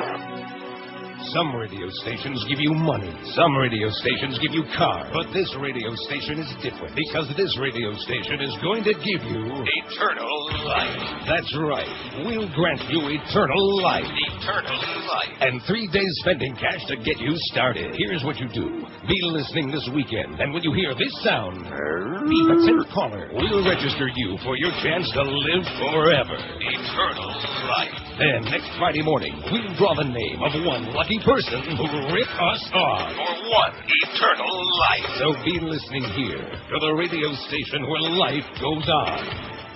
And on. And on. But we just don't know who's going to be on, do we? And 13 till noon at 560 WQAM. Let's see how many votes we got on the poll. Where was God when this horrendous disaster of nature happened? You know, crap happens. That's what nature's all about. Crap happens when you least expect it. Bada bing, nature gives you the old raspberry. It was a fart under the sea. 356 votes. Where was God when the tsunami disaster struck? All these people praying, prayer vigils. See, that's what gets me. You can't say anything to these people to make them understand. If there was a God, this God that they invented to pray to after all this horrible stuff happens, he wouldn't have let it happen in the first place. He would have protected those people. Well, that's why we need to pray, so he won't do it to us. We had this underwater earthquake, and he would have, like, all of a sudden reached his finger down there, like, balanced everything back out, and that big tidal wave would have, like, just all of a sudden dissipated right out there in the middle of the ocean where it was, like, far from land. Everybody would be safe. And bada bing, like, yeah, everything's calm and kosher now, right? Right. By the way, no, FPL Geldy wrong. is the name of that bit. What is it? FPL Geldy. Can we play it? You want me to? Well, no, I can play it here. Okay. It's old. FPL is ready to answer your questions. Here is FPL. Oh, that's horrible. That's bad. No wonder we don't know what it is. That's I mean, not horrible. It's horrible. Okay, where was God when the tsunami disaster struck? We have 362 votes. God is a figment of man's creation, 111. And for those of you who said that, you are absolutely correct, sir. And ma'am, there is only Neil, God. That reminds me of that. You know, that there was only... Remember that scene, of course you do, in the ITT boardroom with Ned Beatty and Network? He said, there is no America, there is no Soviet Union, there is only Exxon and ITT and AT&T and whatever. Eisenhower was right about the military-industrial complex they've taken over the world. There was a great documentary last night on CBC, about the so-called Star Wars, this crap where they're trying to revive what Reagan, you know, when they were spending trillions of dollars for their friends in the military-industrial complex, Lockheed and Boeing and all these grave robbers. Well, they're trying to do the same thing again. And guess what? Every single one of the tests they've had, has failed. And the top scientists from MIT say it's impossible because there's nothing you can create that can tell the decoys that they send up. Whatever missile they're going to send up, they surround it with 80 zillion decoys, and there's no way to tell which one has the Tony or an Obama Grande, right? Right. So it's not an opinion; it's a scientific fact. But we got to spend trillions of dollars because we got to be able to shoot down from all these rogue nations. Yeah, right. Yeah. 362 votes. Let's see. Planning the outcome of football game 66. Please, God, say a bracha for the Patriots. We're going to need it this weekend against the red-hot Indianapolis Colts and the ugly, grotesque Sandy Peyton Manning. You know his brother there from the Giants. What's his name? Eli? Eli's coming? Yeah. They look like identical twins. I mean, they both have that dumber-than-sawdust look on their face, don't they? They do have that dumb look. Man, they got that kind of like Terry Bowden look, like they were hatched in a big old egg somewhere in a cave. I mean, he's got a great arm. He can really throw the ball, but he also is like and you know what really bugs me about him? I don't want to get sports-oriented now to get Ray Perry all excited. What bugs me about Peyton Manning, even with a great success, I know all the records he's breaking, but it seems like 9 out of every 10 plays, he brings the team up to the line of scrimmage, he sticks his hand under the center's ass, and then he starts changing the play, and he's like, every play is like frantic. Now, Brady does that a lot too lately, which is getting me nervous, but nobody does that more than Peyton Manning, am I right? Right, well, it seems to be working, though. No, I understand that, but it just makes you nervous. And of course, they don't always show you the 25-second clock or the 40-second clock, whichever one is at the moment. And you're wondering, how much more time you got to be diddling. But, of course, they can see it. It's a big clock there like in the end zone, and they can see it at either end, but you don't see it. George understands that, don't you? No, what? In other words, just get to it and play the game and quit with all the, over there, over here, he's, he just scratched his ass. Oh, speaking of scratching your ass, nice. Who was it that mooned the crowd from the Vikings yesterday? Randy Moss. Randy Moss, that's right. Randy Moss scores a touchdown, a real classy act, and he moons the crowd in Green Bay. What a jerk. My God, you'd have thought he'd have played at UM or something like that. Randy Moss. Where did he play? Marshall. What's the other Moss? Santana? Santana Moss. He played at UM. Yes. See? Told you. Very good. How about Santana from Lantana? Okay, anyway, God doesn't interfere with nature 57. God caused it to punish the infidels 25. God was on vacation 10, and God keeps screwing up for it. He keeps trying to get it done right, and he's an incompetent God. Jesus Christ Almighty. When he started the whole deal, man, everything was supposed to be perfect. Then he put that damn fruit tree out there, and Adam and Eve were in the garden, and she picked a pear. And she ate the pear. Was it the pear on the tree or the pear on the ground? I forget, the apple? Whatever it was. Some fruit. Yay. Unnamed fruit. You looked all through history, and it was like some fruit that was always sticking his finger in the middle of everything. That's what Alexander did. Alexander the Great. 2 controversial films that defy the odds to earn millions at the box office joined a familiar green ogre to take top honors at the 31st Annual People's Choice Awards yesterday. And there's a picture of big fat Michael Moore holding up his award. There you go, Mike. The Michael Moore film Fahrenheit 9/11, which took a critical and honest look at President Bush's actions after the 9/11 attacks, won the Favorite Movie Award. Isn't that great? It is great. I didn't watch it last night because I was busy watching, what was I watching? There was no football on. I don't know what I was watching. While Mel Gibson's explicit The Passion of the Christ won in the Favorite Drama category, and I guess that's like in fiction, it is as it was. It is as... I know the Pope is old, but Jesus, is he that old? Yeah. Moore dedicated his win to the U.S. troops fighting overseas, said he was amazed that people voted his film their favorite. I love making movies. I'll take this as an invitation to make more. Fahrenheit 9/11, Moore said. Good. Gibson echoed Moore's appreciation, saying the award means a lot more to me this time than anything before, like about $750 million, I think. I depend on you, and you were there, Gibson said. If it wasn't for you guys, we would have been dead in the water. Oh, we can only pray. In fact, why wasn't Mel Gibson there in Thailand? Well, because then it wouldn't have happened. Oh, that's right. He has Jesus on his side. That's right. And all of that money, too. The animated Shrek 2 swept a number of categories, being named Favorite Comedy, Favorite Sequel, and Favorite Animated Movie. The character of Donkey in Shrek 2, voiced by Eddie Murphy.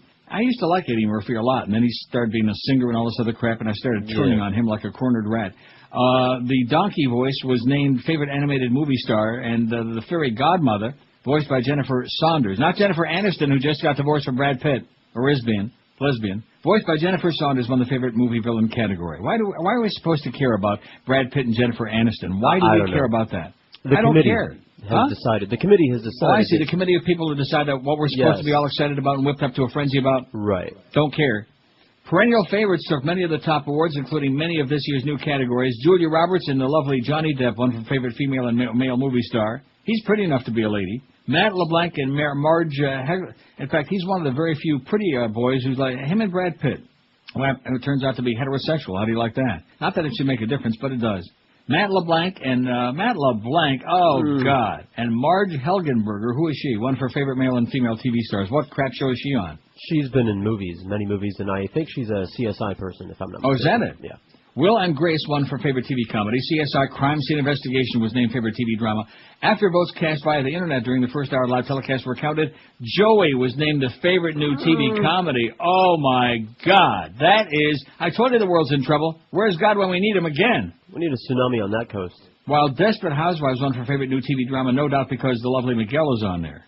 The People's Choice Awards, hosted by Jason Alexander and Malcolm Jamal Warner, were presented at the... Oh, Malcolm Jamal Warner, what team does he play for? Were presented at the Pasadena Civic Auditorium and broadcast on CBS. The awards covered 38 film, television, and music categories, including a number of new ones, which we could go into and kill a lot of time. It's got the whole thing here. Male action movie star Will Smith. Oh, it's so close to lunchtime. Sorry. Leading man Brad Pitt. Funny female star Ellen DeGeneres. She's funny? She is funny? The committee said she's funny. Oh, so she's funny male star Jim Carrey. Although I do like Jim Carrey, but he's getting to be, a little... He's kind of like got Tom Hanks syndrome. Tired. Yeah, tired and old. Let's see. Late night talk show host David Letterman. Daytime talk show host Ellen DeGenerate. Oh, good God. Reality show. Competition reality show American Idol. Reality show makeover. Reality show 24/7 Newlyweds Nick and Jessica. Crest fans' favorite smile Julia Roberts. Crest fans. Now Colgate fans, we don't have that one. Pantene fans' favorite hair Jennifer Garner. CoverGirl fans' favorite look Kate Hudson. Favorite group U2. Oh God, there is no God. Female singer Alicia Keys. Male singer Usher. Now I know I'm going to burn in hell. Usher blows. Get out of here. You like Usher? Who are you talking to? Either one of you. No. Horrible. Just awful. Oh, just. Favorite remake. The first cut is the deepest by Sheryl Crow. That's it. That's it. I'm going home.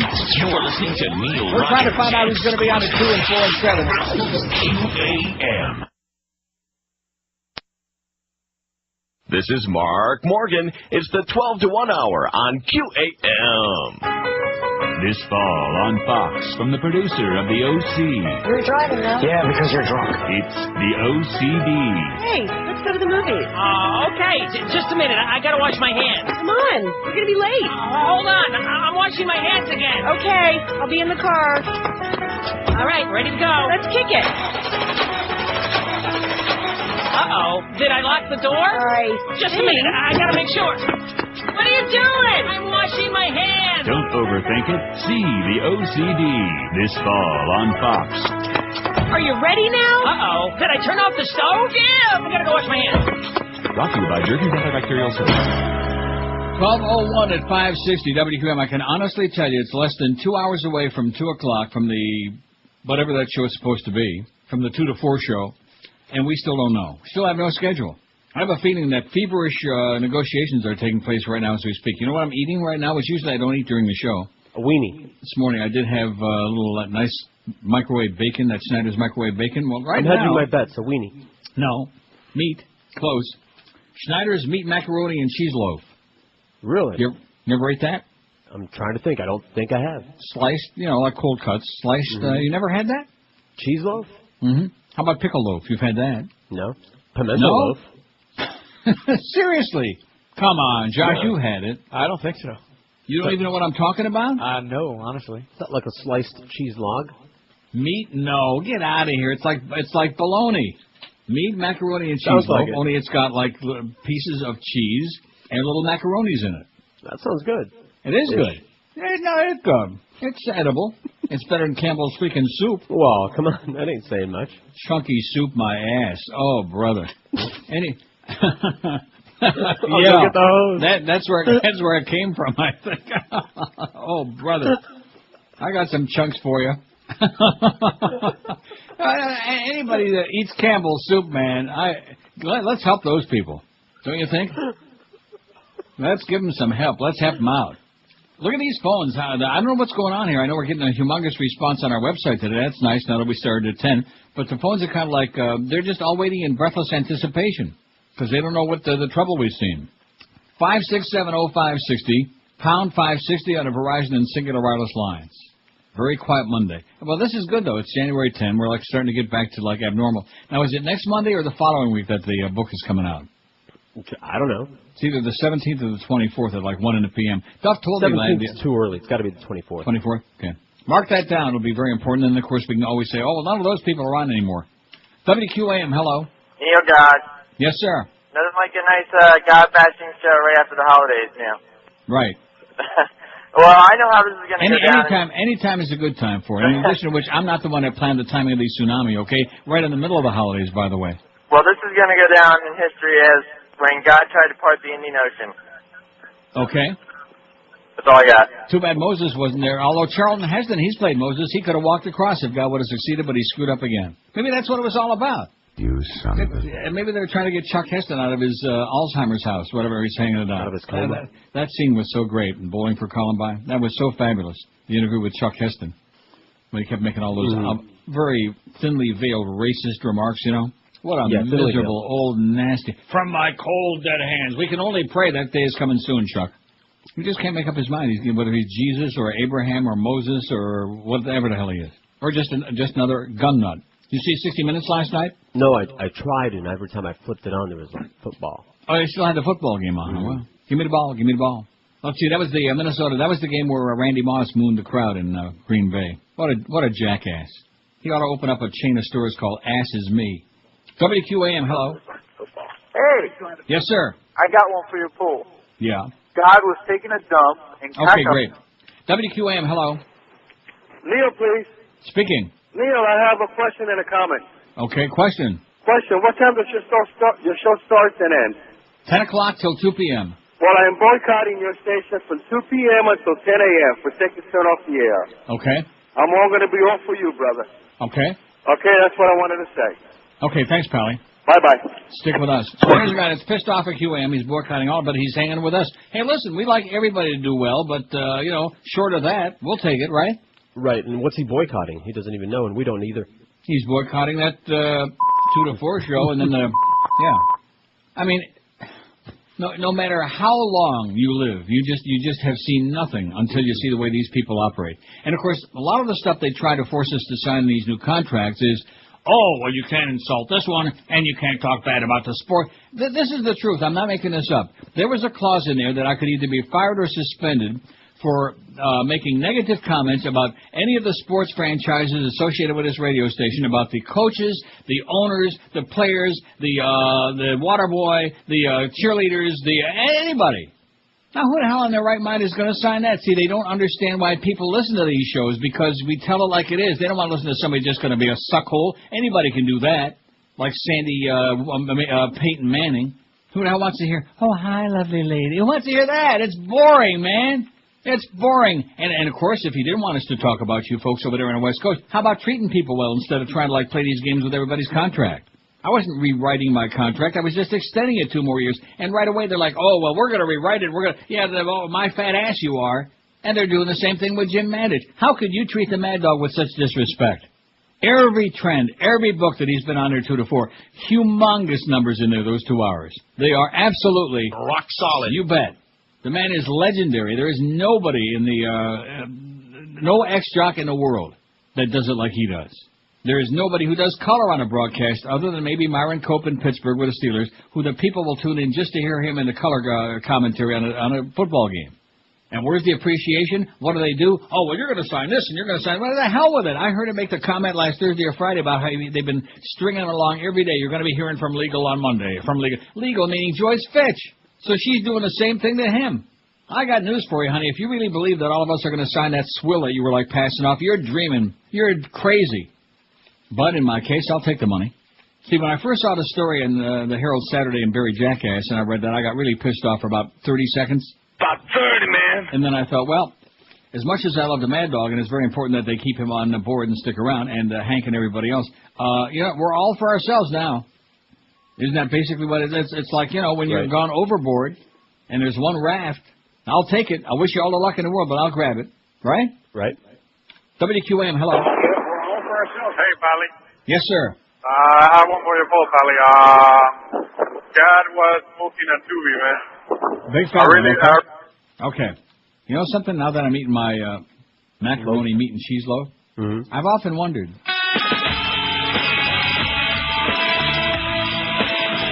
Well, wait. You know where your announcements are and when they're going to be on the air. No. You know who's on first. If God had a bomb and took a hit, then would he act like Cheech and Chong and get the munchies and make brownies filled with hash? And would he share it with Jesus and the saints, those pious potheads? And yeah, pot is great, and yeah, pot is good, and yeah. What if God smokes cannabis, smoking pot like one of us? Neil, God. Getting high on the back of the bus, just him and Moses getting stoned. All right. On a Greyhound bus to Rome, to get some Vatican homegrown,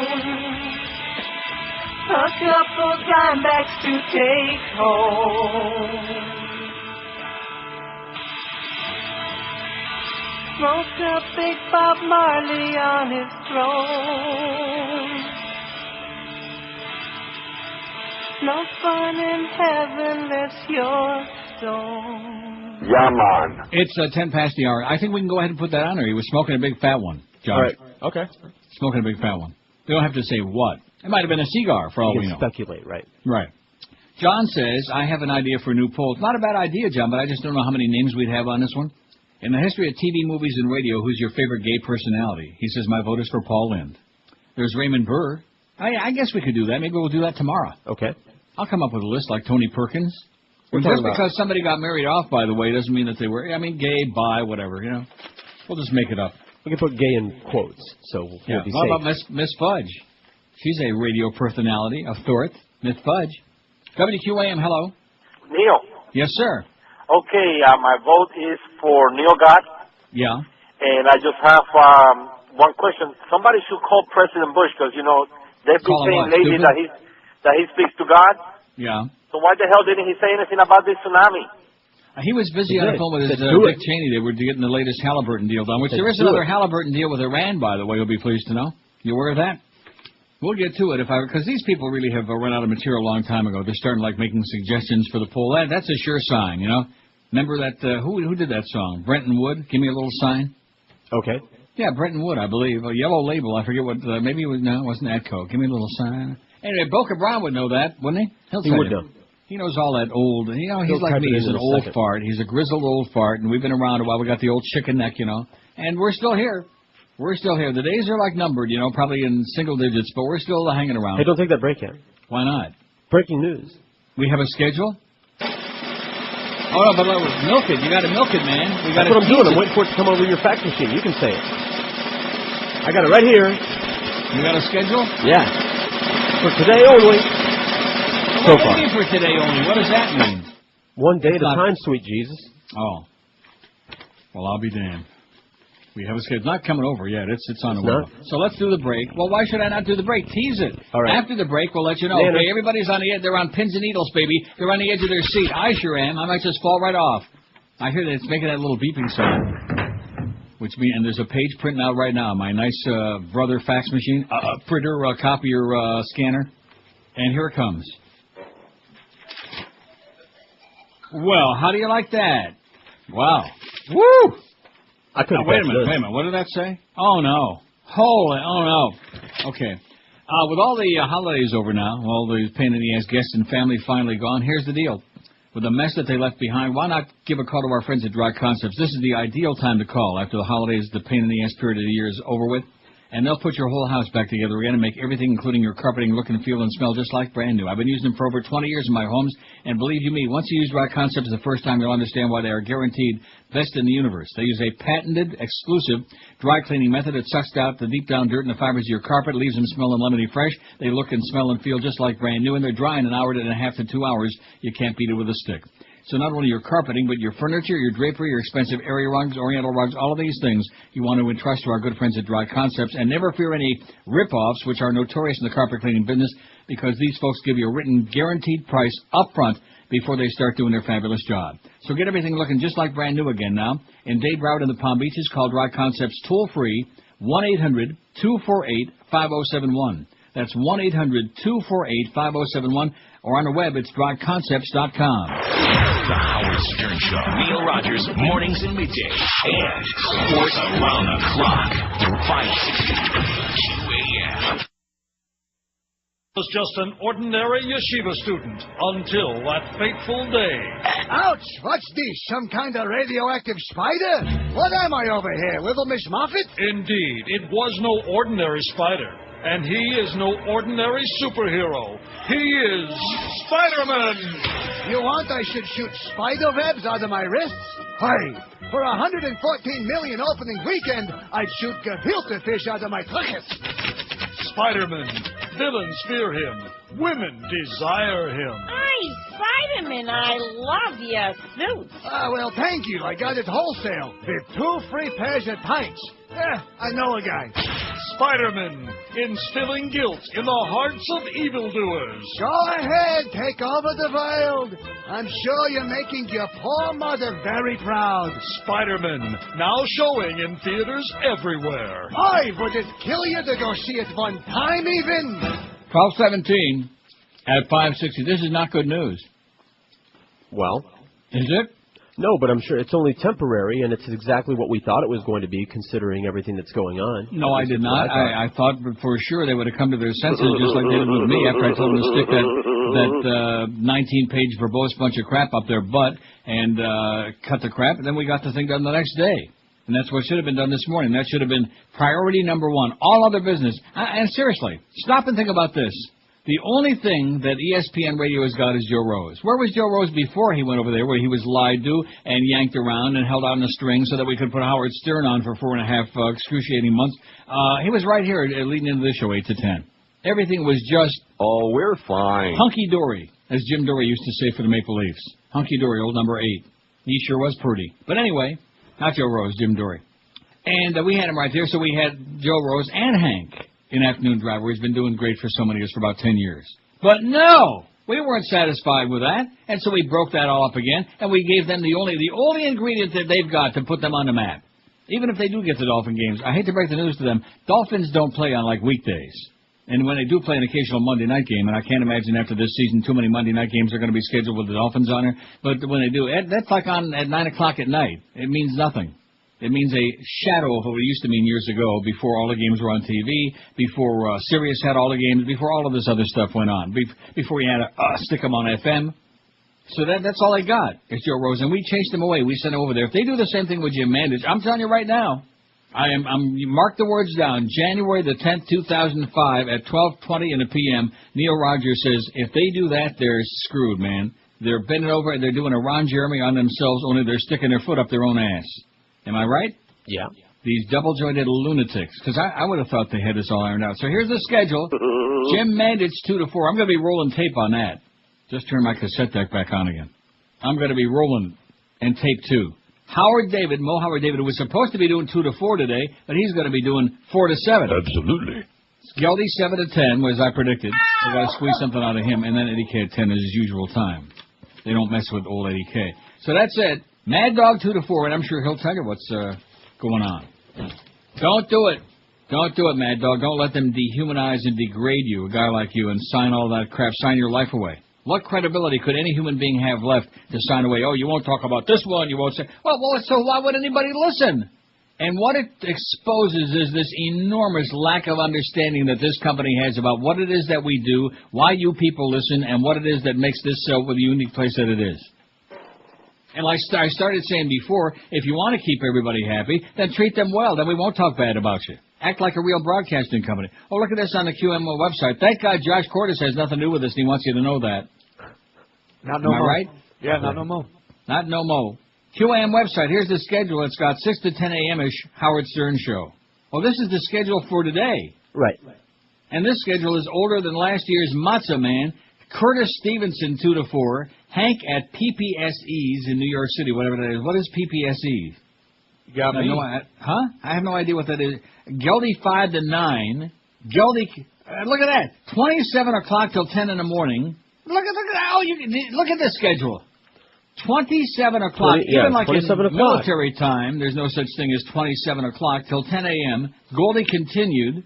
10 to 2 a.m., Eddie K., and 2 to 6 a.m. Sporting News. This has got to be the most embarrassing piece of turd I have ever seen in my life. This schedule, like I said, it's older than Methuselah's grandpa, and it's on the QM website. Well, I'm saving that. I'm going to frame it. So that means that the situation has not been resolved, and Mad Dog is playing hard ass and hardball, which he ought to be doing, and sticking to his guns and doing 2 to 4. Oh, okay, I see. What? No, nothing. Why would I what? Presume that he's the one that's being a hard ass. No, he's playing hardball. Right. As he should be. He's not going to go sign that crap and until they come to their senses and make him realize that they need to take that out of there, just like they did in my contract, if they want to hang on to him. I mean, this is not and this is what happens when you let everything come down at the last minute. We're not contriving this. This isn't made up to amuse you folks or like to. This is incompetence. It's ineptitude of the greatest magnitude. Oh, I like that. Ineptitude of the greatest magnitude. Not the compitude, but nevertheless. It is kind of lewd and rude.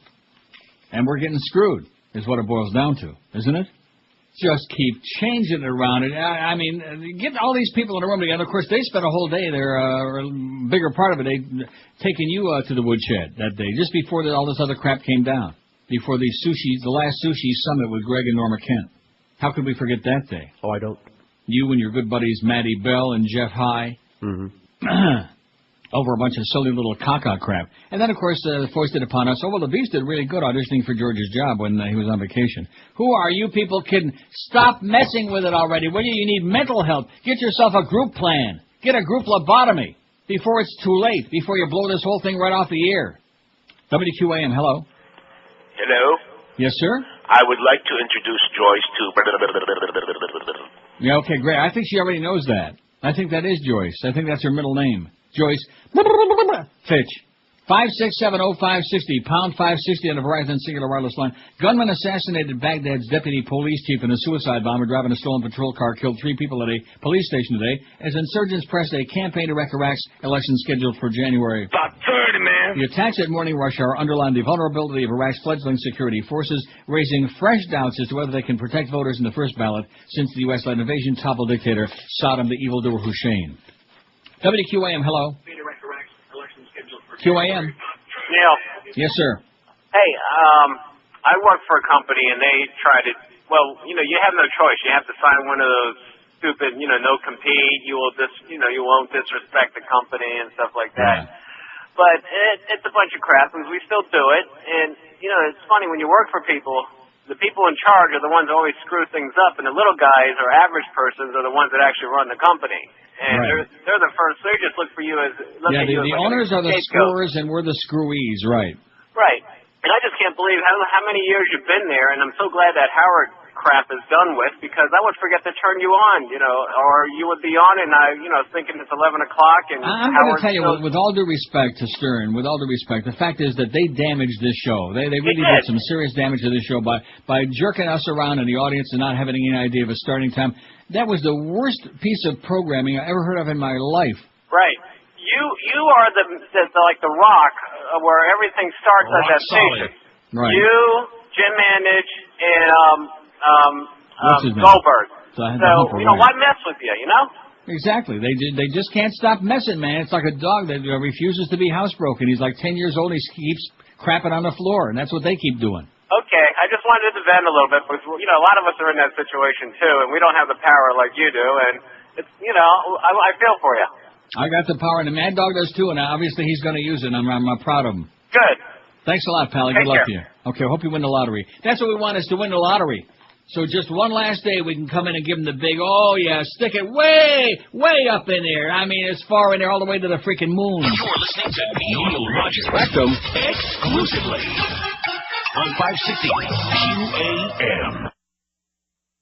Thank it, baby. The word of the Lord. Our Lord's Jim. Oh, hi. Next time you're working out and see a Jewish hippie on the treadmill next to you, yep, that's me, Jesus Christ. You've no doubt seen the Lord's Gym logo by now where I'm bench pressing a large wooden cross. Well, that's no ordinary cross. That's a Bowflex cross. It helps give my stomach that six-pack look. You can see by the strained look on my face that it's quite a workout. But I reappear every 3 days and take it for a drag. So take it from me, my misguided Christian sheep. Treat your body like a temple. Work out at the Lord's Gym, and you'll feel as happy as an armful of crank. Rock solid. 12:30 at 560 WQAM, the whirling dervish in the middle of your radio dial, or on the ass end, the left end, whatever the hell it is. Wow.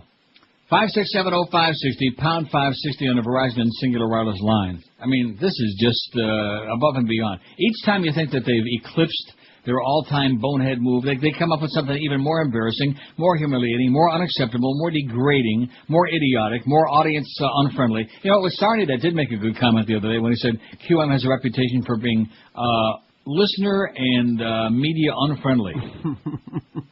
Right. Unless you're Barry Jackass, you're right.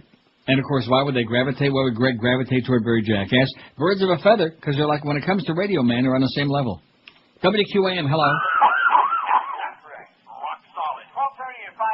WQAM, the whirling dervish in the middle of your radio dial, or on the ass end, the left end, whatever the hell. You hear how long this delay is? Sure do. 5 minutes. 560, pound 560 on the Verizon. Hello. Hola. Maybe they're just playing it. That's what they do. They call it like 4th time now. WQAM, hello. That was probably Ray Perry calling. QAM. Neil, how you doing? Pretty good. Neil, have you noticed the tendency of the merger of politics and sports and entertainment? You're talking about Springer running for governor. He's from Illinois. They're bringing him back into Ohio after he's been gone for 10 years. Right. I'm from northeastern Ohio. They just brought Golick in from California and gave him a political talk show in Akron. Mm-hmm. I hope you mentioned that what the Democrats are doing, and I'm not a Republican. They're trying to gain back their dominance by going out and taking entertainments and politics. And every time you watch a sports show nowadays, you've got Jimmy Carter or somebody on. Well, it sure seems to be working like magic, isn't it? It's not working. Yeah. It's not working, but, you know... I thought that Al Franken and Catherine Lanford were going to put the Democrats over the top this last time on Scare America. Didn't seem to work out too well, did it? No, but now they're trying this sports thing, and I hope the public doesn't fall for bringing these athletes in. I wonder who they're going to bring into Florida from California. Yeah, but I'll say one thing, though. At least it's a breath of fresh air that not all the athletes have to be a bunch of right-wing, Bible-thumping Kurt Warners. I mean, at least there's a little balance there. Yeah, but neither of them know what they're talking about because they've never been involved in the political process. Exactly. Okay, Neil. Thanks a lot, Callie. Good luck to us. Okay, we're drowning over here. Kabbalah leaders Holocaust slur. This is from the BBC. A senior figure in the controversial Kabbalah Center, Kabbalah, the sect championed by stars including Madonna and Demi Moore. See, there you go, Demi, Kabbalah. It's just, we don't even, Terrell, what is this? It's nonsense. It's caca, you know. People are dying like crazy, man. We got epidemics, we got tidal waves, we got all kinds of cockerai going on, and we're worried about, do we pronounce it right? Well, you know, I'm going to start mispronouncing all the time now. Just to show you how little I care about minutia like that, about crap. Anyway, a senior figure seems likely to spark a storm of protest by saying Jews killed in the Holocaust brought their downfall upon themselves. Oi! Elihu Yardeni of the London Kabbalah Center made the astonishing claim to an undercover reporter investigating high-pressure sales techniques employed by the group, which promotes its own brand of beliefs, part ancient Jewish mysticism, part pseudoscience, and part bullcrap, like 98.9%. The probe also revealed how Kabbalah Center representatives claimed bottles of healing spring water sold by the group could help cure cancer, and how they sold a batch to a sufferer for hundreds of pounds, Brit. Talking about the wartime massacre with Jews, Mr. Yardeni said, just to tell you another thing about the 6 million Jews that were killed in the Holocaust, the question was that the light was blocked. They didn't use Kabbalah. That's light with a capital L. Got it? I got it. The claim provoked outrage from Kabbalah scholar Rabbi Emmanuel Shockett from Ontario, Canada. He said to me, this is one of the most obscene statements anybody could possibly make. Genuine scholars of Kabbalah, which is a respected brand, respected by whom? Madonna. Of ancient Jewish mysticism, reflect the Kabbalah Center as an opportunist offshoot, rejected as an opportunist offshoot of the faith with charismatic leaders who try to attract the rich and the vulnerable with the promise of health, wealth, and happiness. Kind of like Reverend Cockamoon, it sounds like to me. The Holocaust claim comes in a secretly filmed BBC documentary. One undercover reporter who suffered from cancer went to the London Kabbalah Center, a £3.7 million building that's over $7 million, about $7 million bucks, off Oxford Street, seeking help, and was offered a package of remedies for the disease for £860 for about $2,000. The cost included nearly £400 for 10 cases of Kabbalah water, £150 for extra strength water, and £289 for Zohar books, the Kabbalah Bible. Another religion for crazy people, like Madonna and Demi Moore. A second investigator, now let's see, who's Demi Moore? Oh, she's doing Ashton Coochie Coocher. I think messing around with them young boys is what got to her brain, you know what I'm saying? All that comedy she's playing with that all that comedy she's playing with that young boy. Ashton Coochie Coochie. Now, what's that movie that he's in where he's running around naked now? See, he's got a lot of talent running around naked, and that's it. Nothing else. That show, I saw it again. Once in a while when I flip on the TV and I'm channel surfing, I'll see that 70s show. It's on about 8 million different channels. And I'll watch it for 5 minutes to see, is it really as bad as I think it is? Yes, it is. Pretty weak. It is just weak. Look at that redheaded girl in there. Just horrible. Just with the big grotesque. And I still say he's, from the waist down, he's a woman. Ashton Coochie. I don't think he's got one. Him and you know who else? Chipper Jones has got a body like that. The Atlanta Braves. You know Chipper Jones, Josh? I'm sure you do. Yeah. He's got a body like a lady. No, he's married with like a whole bunch of kids, which doesn't prove anything. But he's got just like, I think Ashton Coochie and Chipper Jones are the same person from the navel down. Lady. A second investigator who worked undercover as a Kabbalah Center volunteer for 4 months was told how the Kabbalah water worked, with a devotee explaining, "We start with the purest artesian water, then we do the various meditations, injecting energy to it." Kind of sounds like holy water to me, right? Yeah. Yeah, same difference, just for Jews. That the power of Christ compels you. Why can't Jews have some holy moly The water? power of Christ compels you. Get out of here. There is only one. The Kabbalah Center website explained that a process called quantum resonance technology restructures the intermolecular binding of spring water. Right. Sure. The investigation discovered the water actually comes from CJC Bottling, a bottling plant in Ontario, Canada, which was the subject of a public health investigation in 2002 and how the water was tested. CJC was ordered to improve manufacturing techniques, though there was no suggestion they ever sold polluted water. Yet. The film also investigates the background of the sect's founder, Dr. Philip Berg, who is known to followers as the Rav, R-A-V, Rav.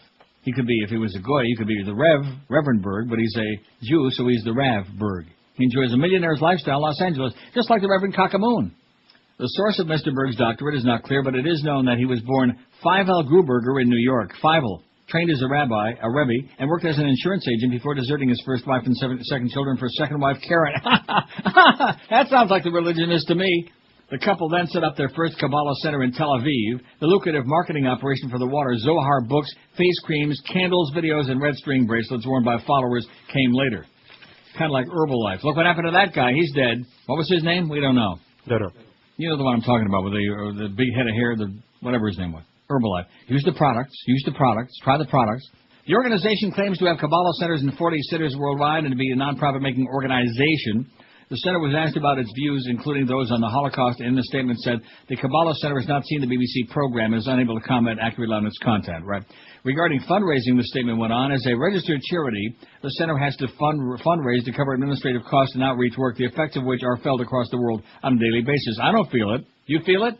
Well, all that outreach work, they're reaching out and grabbing your money, they're grabbing your wallet, they're reaching out and touching it. I'm reaching down and feeling it.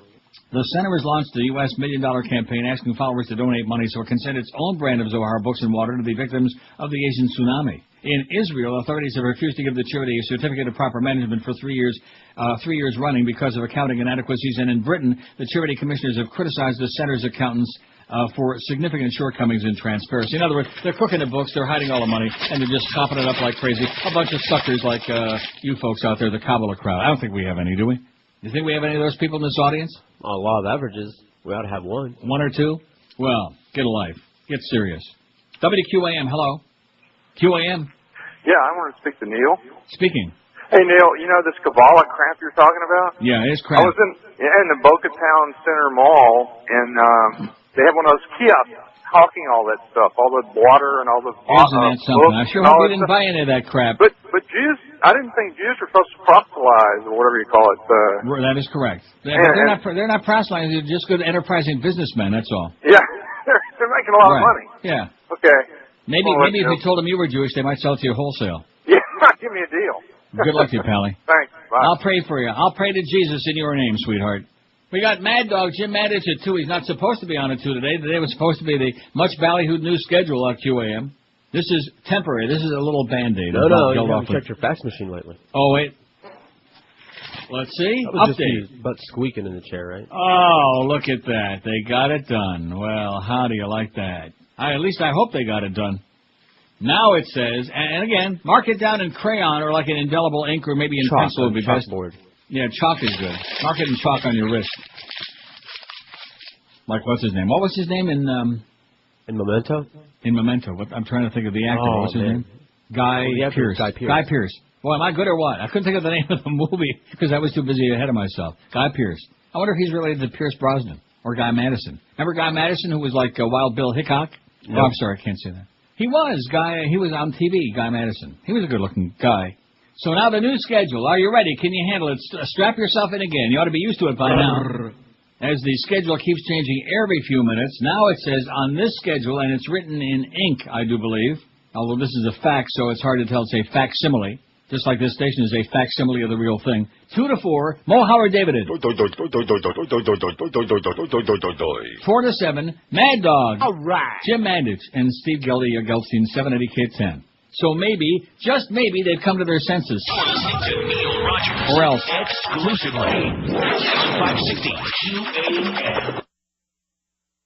I can't stop. In the criminal justice system, there is a threat so grave, so terrifying, so skanky, it requires an elite force of investigators. It's Law and Order. Courtney Love Unit. We got a suspect who matches the description. Straggly bleached hair, slut makeup, dressed like a hooker. She's stumbling and her speech is slurred. Cold sores, too? Yes, sir. Just as I thought. It's Courtney Love. Let's roll! Don't miss Law and Order. Courtney Love Unit. Freeze, Courtney Love! Hey, back off, Copper Earl! Whip it out! Oh, no. She's going to flash her breast again. Take cover! Woo!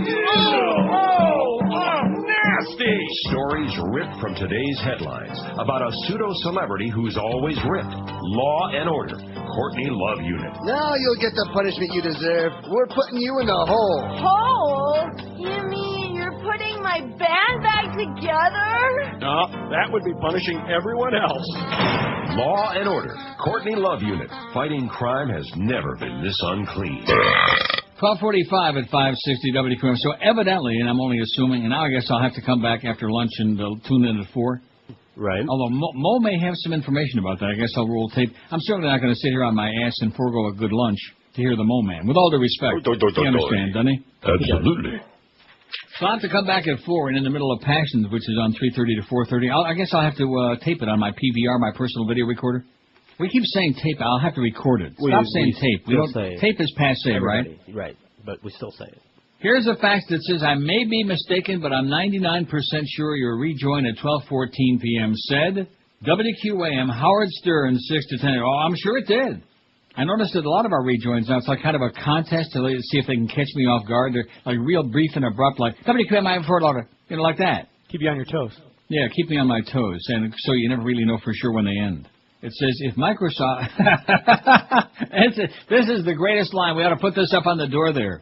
If Microsoft was run like QAM, we'd be using our toes and fingers instead of Excel. Yes! Wow. You can't complain about our management abilities because, generally speaking, isn't that Greg's nickname, Mismanagement? Huh? Yeah, that's what it is. The U.S. National Oceanic and Atmospheric Agency knew a tsunami was possible near the epicenter of the December 26th earthquake about an hour before the wave. I tell you one thing, maybe God was pissed off about that Santa Claus thing and those Christmas trees. I think that might have been it. Could have been. They knew it was possible about an hour before the wave hit Sri Lanka, but had neither a process to alert the nations potentially affected, nor a contact list for the international media, which could have issued warnings, according to NOAA and his ARC. While the U.S. and world governments consider plans to install a tsunami warning system throughout the Indian Ocean where none exists, NOAA is considering new ways to issue widespread public alerts in the event of another earthquake. You do realize that NOAA was just an old drunk. Right.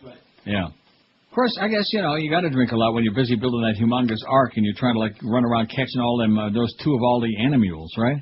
And then to top that all off, trying to find a big enough shovel to take care of all the droppings, especially from the elephants and the lions and the tigers. God and took care of that. Red Wings and the Maple Leafs on the ship. Oh, did God take care of it? A ship, I was going to say. He built the ark for Noah. Did he? Oh, wait, no. Or maybe that's what God was busy doing. Maybe he's building a new ark. In fact, maybe he was building an ark for the tsunami victims, and he just didn't get it done in time. Never thought about that. And maybe about 3-4 months down the road, all of a sudden, right there on the shores of Phuket, there's going to be a just out of nowhere, like an unexplained, unsolved mystery. Maybe Robert Stack will make a comeback and narrate that. And there will be a huge, gigantic ark. You think? No. 5670560. I'll tell you what. See, the God Squad out there, the believers, the suckers, the I'm afraid to die people. They got God doesn't interfere with nature. See, I'm glad we gave them an out. See, that's a safe vote. 523 votes. Where was God when the tsunami disaster struck? God is only a figment of man's creation, 156. There was only God 121. God doesn't interfere with nature, 97. Come out of nowhere into a very respectable third place and moving up the ladder with a bullet like crazy. He was planning the outcome of football games, 83. That's why all them jocks point up to the sky. It's, hey, my dead mother, my dead father, my dead grandma, somebody's up there, and God, the Lord, maybe, all this. I couldn't have done it without the baby Jesus. It's the Kurt Warner syndrome. And with all due respect to the guy who called before, wouldn't it be a breath of fresh air to find some jocks who actually were to the left of Attila the Hun, as opposed to Bible-thumping, born-again, right-wing Christians? Wouldn't that be nice? That would be nice. Anyway, I'm not holding my breath. God caused it to punish the infidels, 31. God was on vacation 17. It was December 26th. It was Christmas, New Year's break. Everybody else was on vacation. Why not take a break? Maybe he was at McDonald's trying to get a break today. You think? He's got one up there. Maybe that's why he's in such a sour mood all the time. Maybe God needed, and maybe he had a can of Campbell's Chunky soup. Maybe that's what happened to Reggie White. He was smoking a big fat one a dozen, and God keeps screwing it up 5 so far. A very meaningful question for the believers out there of all these fairy tales and fantasy that you've been brainwashed with. And I do want to apologize to you because your parents, they may have been good people, or maybe they were like stupid people, or maybe they were okay, they meant well, but they also were bred. This has been going on for a long time. It's like a daisy chain, it never ends. It just keeps going on and on and on. WQAM, hello. WQAM, hello. QAM. Neil, how's it going, buddy? Okay, Pally. Couple things. I guess God missed California's problems too right now, huh? He's on vacation still. Well, there's a lot of that going on. Maybe he pointed it the wrong direction, all the floods. Yeah, definitely. And as far as that Joyce goes, I think she needs a shot of Botox. Okay, we can get her a good deal at Fort Lauderdale is what I'm hearing. Yeah, they're for free. They're giving them out. They're lining them up on Oakland Park Boulevard. Okay, thanks. We'll drag her ugly ass right over there now. Yeah, Norm said that Joyce looks like a guy. I wasn't supposed to say that. Oh. Huh? Well, that would be insulting. Oh, and also part of the deal we're supposed to sign in comments derogatory or insulting any of the members of the corporation, BBGI. To think that these people are listed on the NASDAQ, we should tell you right there, anybody tries to peddle you stock, run like hell. Run like a son of a bitch. That should show you what a scam and flim-flam the whole market has become now. If it's not Enron, it's BBGI. Don't buy, or you'll die. That's what I recommend. 5670560. Seriously, anybody that runs a business like this and they expect you to invest in their company, that waits until an hour and a half before the next show to finally seal this deal. And believe me, they're not doing this to be clever or get publicity. They don't have that ability.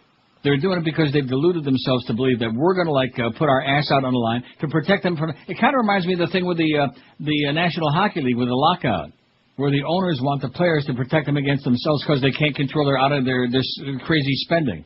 It's the same thing. Oh, please protect us against ourselves by signing that you won't do this and you won't do that and you won't get us into trouble, even though we're the ones that put on those irresponsible programs. That got us into trouble. Jerry in Bonita Springs, good guy. He's back on the old faxing line now. Jerry says, you are absolutely correct, is what he says. Absolutely. Yeah, we know what it is. It's the talent that makes a talk show, not the subject. I don't care for sports talk. The only sport I follow is the NFL. Oh, I love the NFL, man. I love National Football League. Even with the mediocre teams, though, especially when it gets to playoff time. Jets-Chargers game, that was one for the books. That was good. Great game. Yes, it was. Now, let me ask you this. Obviously, most Dolphin fans are rooting against the Jets because they hate them like poison. It's a great rivalry. But when you come right down to it, I'm thinking from a standpoint of a Patriot fan, I'd rather get San Diego out of the way. I think they're more dangerous. I know we can beat the Jets. We did it twice during the regular season. But the Chargers were dangerous. Yeah, they were on a roll. I thought that there was a lot of bad play calling in that game by San Diego, didn't you? Yeah, I agree. But he should have hit the kick, so that's all that matters. Yeah, had a chance to win it in overtime right there. 38 or 9-yard field goal, man. This kid, a really bizarre kid. It looks like he also came out of a cave somewhere. Doesn't he? Yeah, he's a strange-looking fella. His nose is where his ass is supposed to be, and his left ear is where his pupik is supposed to be. Very strange guy. And he just came right up there, and from the minute it left his toe, you say, oh, jeez, are you kidding me? Anyway, it says, I do listen to hour or two of Mandich and Hank every day just because of their personality. You see that? It's the personalities people listen to, not because of the subject matter, Ray Perry. Nobody gives a flying fart about most of the sports. And if you people are going to call Hank every day and talk about all day, I'm not going to listen to that, okay? I love Hank, but Jesus, enough with the Shaq crap already. Nobody cares about the NBA. There are 10 white people who give a crap. The people there in the stands, they got their tickets for free. It says, Jerry says, of course, I always listen to your show. I'd rather listen to you discuss hockey than listen to anybody else discuss Lindsay Lohan's sex life. Well, maybe that's a stretch, it says. When in doubt, stretch it up. Yes, I'm sucking up. Yeah, you sure are, Jerry. It says, I guess you didn't catch your old pal Al Goldstein in the Imus this morning. If it wasn't for the voice, I wouldn't have recognized him. He went from 350 pounds to 180 pounds. It's the new Al Goldstein starvation diet. Right. That's what it is. Can't eat. Yeah. So I guess one thing we won't be hearing Al ever say again. I'm a fat Jew. No, not anymore. Very sad. So sad what happened to him. Goes to show you, if you're a little bit, if it's the Lenny Bruce syndrome all over again. If you're a little bit too revolutionary, a little bit too out there, man, you got a big mouth, they're going to just tear you down. Let's ask Dan Rather. He'll tell you the same thing. Guy was on how many years on there? About 30, man. And right away, the right wing man, they tore him his ass right off the air. Even though the essence of what that story was happened to be true. But don't confuse the public with the facts. Oh, these documents were very likely forged, and the Swift Boat veteran, and of course the Democrats just absolutely, just like the thing last week with that certificate. I didn't even comment on it the next day because it was so embarrassing. About certifying the vote, remember that? Yeah. The only senator was Barbara Boxer. No other senators, by the way, signed the resolution, including John Kerry. Nobody else. Kerry was opposed to it. To have the debate and not certify. And then, of course, after they had the debate, they all said, oh, well, we just did this to make a point so we can not have this in the future. But in the meantime, oh, yeah, he won. Right. That's the scariest thing to me, is not the Republican Party, for we've known for several years now the bunch of Nazis they've become since Reagan was in there. The scariest thing is that the only buffer we got is like impotent, man. All the Cialis, all the Viagra in the world couldn't get the Democratic Party up for the challenge. They can't do it. Can't do it. Not ready for prime time. Not ready to protect the world against fascism, against creeping Hitlerism, whatever that is. What's Hitlerism? No, I like it. Yeah. Speaking of that, U.S. oil services company Halliburton, whose operations in Iran have come under investigation by U.S. authorities, has won a tender to drill a huge Iranian gas field, an official said yesterday. It's tender. That's what Shula was saying, too, the brainstem, remember? Don't touch me, I'm tender. A U.S. grand jury issued a subpoena to the Texan firm in July seeking information about its Cayman Islands unit work in Iran, where it is illegal for U.S. companies to operate. You see, that's what they do. Didn't I tell you this weeks ago? The CBC, that thing they had on there? Right. They have this supposed Cayman Islands office, which is nothing more than a mail drop in an empty office. And they do that so that they can get around the law. That's also they can do work in Iran, and they can subvert the law. Halliburton insisted it is not legal for offshore subsidiaries, such as Halliburton Products and Services Limited, to work in the Islamic Republic, where it provides a range of services to the lumbering state oil company. There you go, right there. That's what it's all about. And the one thing we got on our website that's the best ever, don't ever take it down, Eric. I want to take a look at it right now, because I want to get the number right from that British, or was it the Daily Mirror, whichever newspaper it was. I'll get to it when I get to the home page here. If the homepage ever decides to come up. What's going on here, Eric? Like I said. Whoa! What's going on? Huh? Oh, there it is. There's the star. What happened above the stories? Is it blank or is that my... There, we got the whole Jon Stewart thing on there from Comedy Central. When did we put that on there? During vacation, I think. During my vacation, I never seen that. There's Bush flipping a bird with his dog. Here it is, Daily Mirror, like I said. 4 more years of W. And on the bottom, there's a picture of him with that dumbest of dumb looks on his face, looking natural. How can 59,054,087 people be so dumb? Absolutely correct, sir. You're listening to Neil Rogers exclusively on 560 WQAM. Hello, this is Arnold. This is not a tumor. It's the 1 to 2 hour. Coming to Al Jazeera TV this fall, Survivor, Islamic Law. Each week, 16 female contestants will try to survive harsh Islamic law as they compete in luxury reward challenges just outside the holy city of Mecca. This will be the toughest Survivor ever. See women try to steal bread from a local baker without getting their hand chopped off. One lucky contestant can win immunity if she can get behind the wheel of her car without getting bayonet in the head. And how about saying nice things about Jews in front of a Muslim cleric without getting shot on sight? So tune in to Al Jazeera TV this fall for the premiere of Survivor, Islamic Law. It's TV to die for. It's 101 at 560. As Gabriel Heater used to say 100 years ago on the radio, there's good news tonight. And I think there's good news today, right? Doesn't this look promising? Right, well. Because I don't think the Mad Dog would have gone for the 4 to 7 unless they had it in writing, unless they relented. And I know there's no way he was going to sign all that crap. No way. It's a good thing you people came to your senses, Joyce, and if you're going to continue trying to deal with people that way, all you're going to do is create a lot of stress and aggravation. We're all going to be in a box somewhere, not of much use to you, okay? She damn near put me in my grave. Oh, that one, the Thursday, whatever that date was, man, a couple days before New Year's. Oh, man. Oh, no, as a matter of fact, it was before that. It was the 24th of December. Mark it down. Okay. In fact, I think she caused the tsunami. No, seriously, because an earthquake is like a stress in the earth, in the Earth's, so that's what happened, man. Talk about stress. I took a little blood out of my finger to take my blood sugar, and I put it in the thing machine. It came back and said, "Are you kidding us?" Yeah, that's what it said on there. Instead of a number, it just said, "Are you kidding us?" That's the kind of stress I had. By the way, diabetes and stress are not a good combination, Joyce. So cut the crap. Stop trying to browbeat the talent. The people are making this company the money that they're making. It sure ain't coming because of your ingenuity, I'll tell you that, honey. Wow. Howard David, 2 to 4, my good close personal friend, the Mo Man, which is why we played a lot of Mo bits today. We bring the Mo Man back in there. At least get something out of him, right? I think that'll work fine. I think, I'm glad to have him back on there as opposed to the other options that we had. Defoe is old recycled corn, man. Not good. I don't care what you people voted. I know my business, all right? Believe you me. And they always, what's the number? What station is he on? Do we know which one that is? Is that 8,500 or 850? 8,500, yeah. Way over there. 850, but what do they call that thing? That's Live 85. Oh, yeah, Slime 85. Jive 85. He's on there with Bob Eisenberg is selling over there, who hated me like poison and said I was a f***ing idiot. Or maybe it was a f***ing hole, I think. That's it. And then, of course, Petey Lenny's over there. He's busy running around all hopped up on whatever he's hopped up on. Who else is there? Tommy Dendenberg is there. That's what I should have played for the 1 to 2 hour. I never thought about that. Yeah, play that. I am going to play that. I got it in here somewhere. This is Tom Dendenberg. Oh, that. If it weren't for me, there wouldn't be a 1 to 2 hour.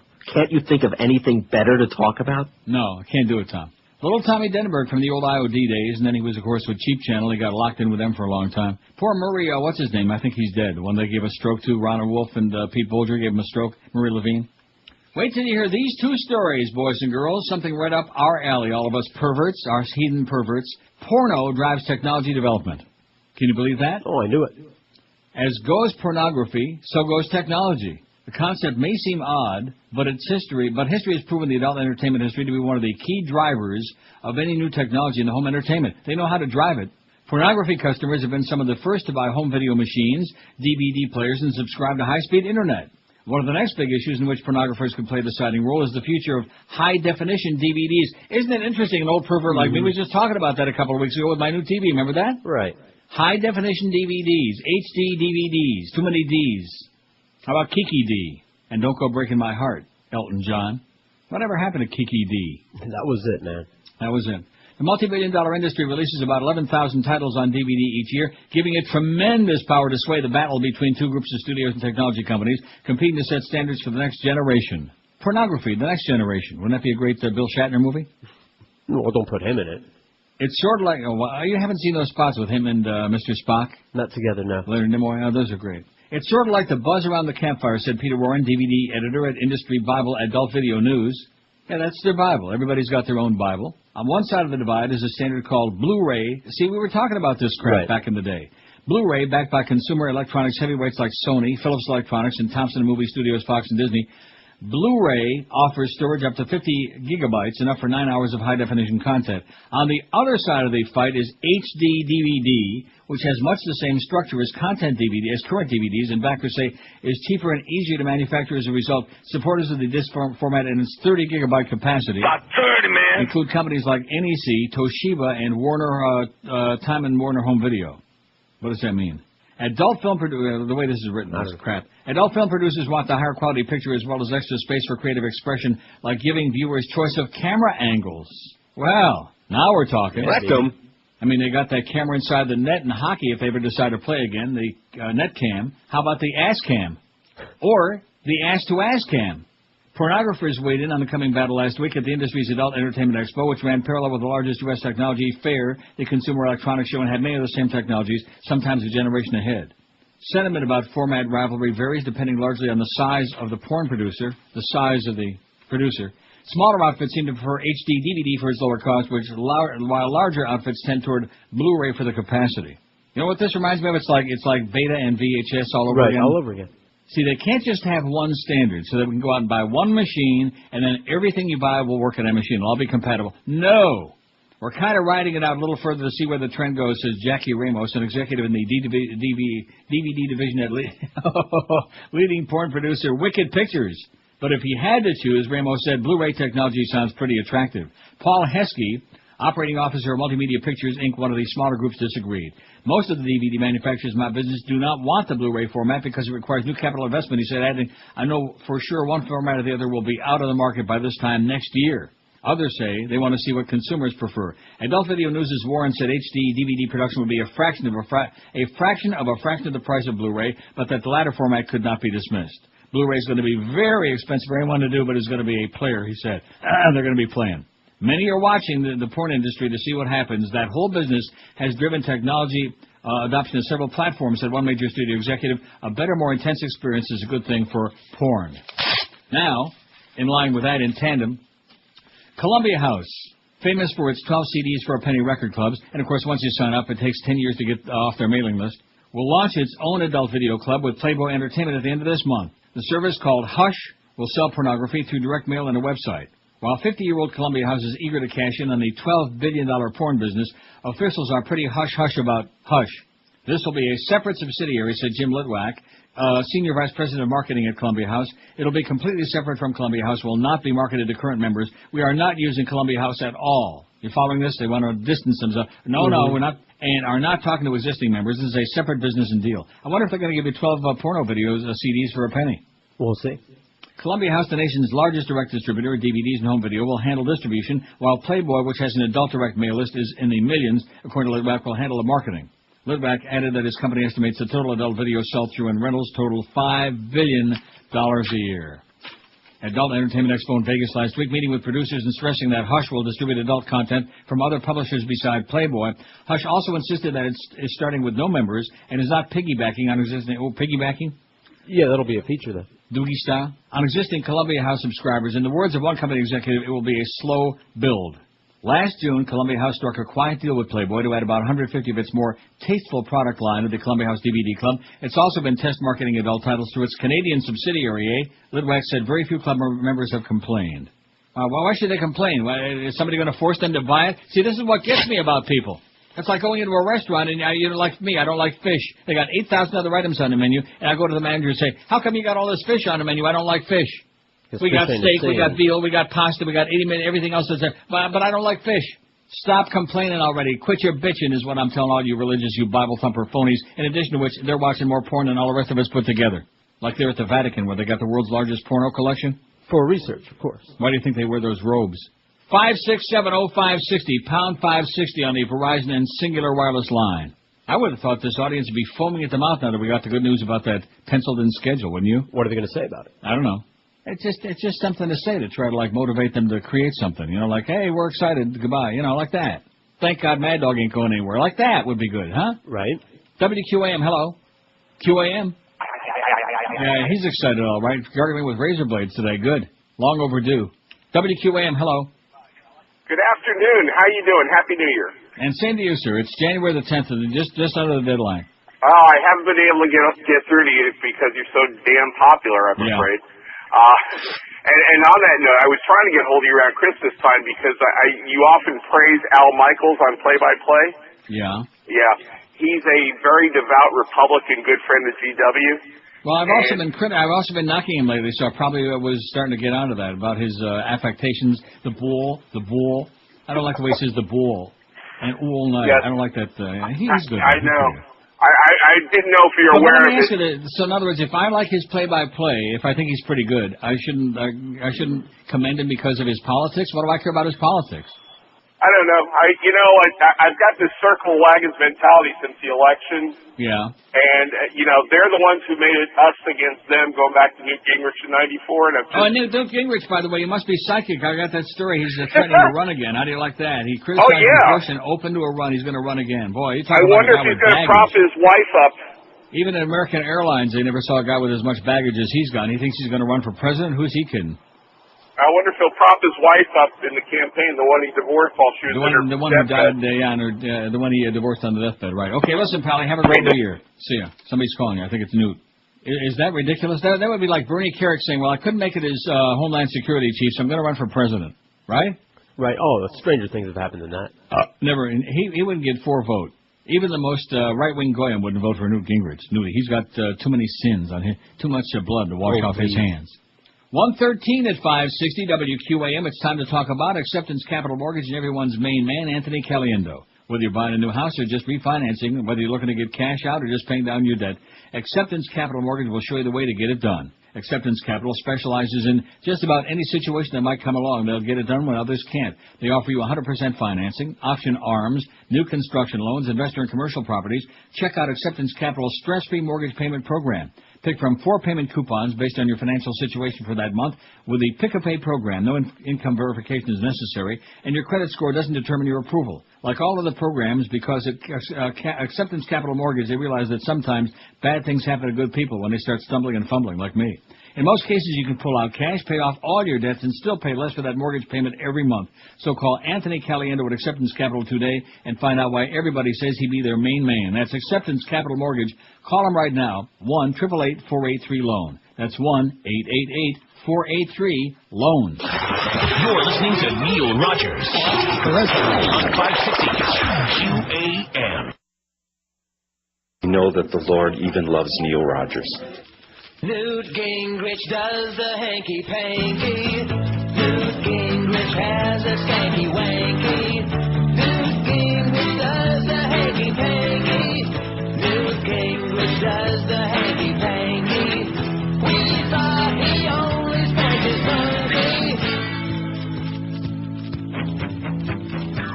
They tease Bill Clinton about it all the time. Yeah. They call him womanizing low-life slime. But Nudie's chasing girlies all around the desk. That's why his shirts are dug, his hair is a mess. Who would have thought, whoever would have thought that? All right, here we go, on the desk, let's go. Mr. Speaker, the committee would like to know, are those high heel shoes sticking out from under your desk? I see. Okay, then, the committee sees no impropriety here, and there'll be no further investigation. I saw him working on his pickup line. Oh, God. You come here often, baby, what's your sign? A pretty young Republican and all alone. Hey, pretty baby, can I give you the bone? Who would have thought? I never would have thought that. Baby, and meet the junior secret of the house. Newt Gingrich does the hanky-panky. Newt Gingrich does the hanky-panky. Newt Gingrich has a skanky-wanky. Newt Gingrich does the hanky-panky. We thought he only spanked his monkey.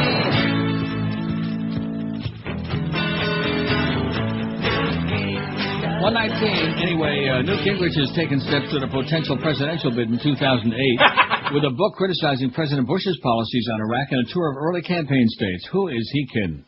The former House Speaker who led Republicans to power a decade ago said he soon will visit Iowa and New Hampshire to promote his book to try to influence public policy and keep his political options alive. Anything seems possible, including a White House race, Gingrich told the A&P. The quotable and controversial former Georgia congressman, now runs a consulting firm in Washington, is promoting Winning the Future, a 21st century contract with America. He seemed to welcome the thought that the book tour will increase speculation about his political aspirations. It never hurts to maximize opportunities. That's a great American tradition, Gingrich said. Asked if he might be a candidate himself, he said, for an Army brat from Pennsylvania, became the only Georgia Republican in the House and the first Republican Speaker in the House in 40 years. Anything seems possible. I don't think it's very likely. On the other hand, if I have an impact on public policy and do it in a way that's exciting and positive, why wouldn't I want to do that? Who are you kidding, you little pudgy piece of crap, man? You phony baloney. The Rush Limbaugh of the House. Pointing the finger, everybody else is evil, everybody else is a drug doer, everybody else is a philanderer. In the meantime, he was like, his poor wife is dying of cancer on her deathbed. He shows up to have her to try to coerce her to sign the divorce papers. Right, hurry before she croaks. Yeah. I would be surprised to see him at Terry Schiavo's bedside trying to get his ass into the will. Chris says there's already a dildo camera.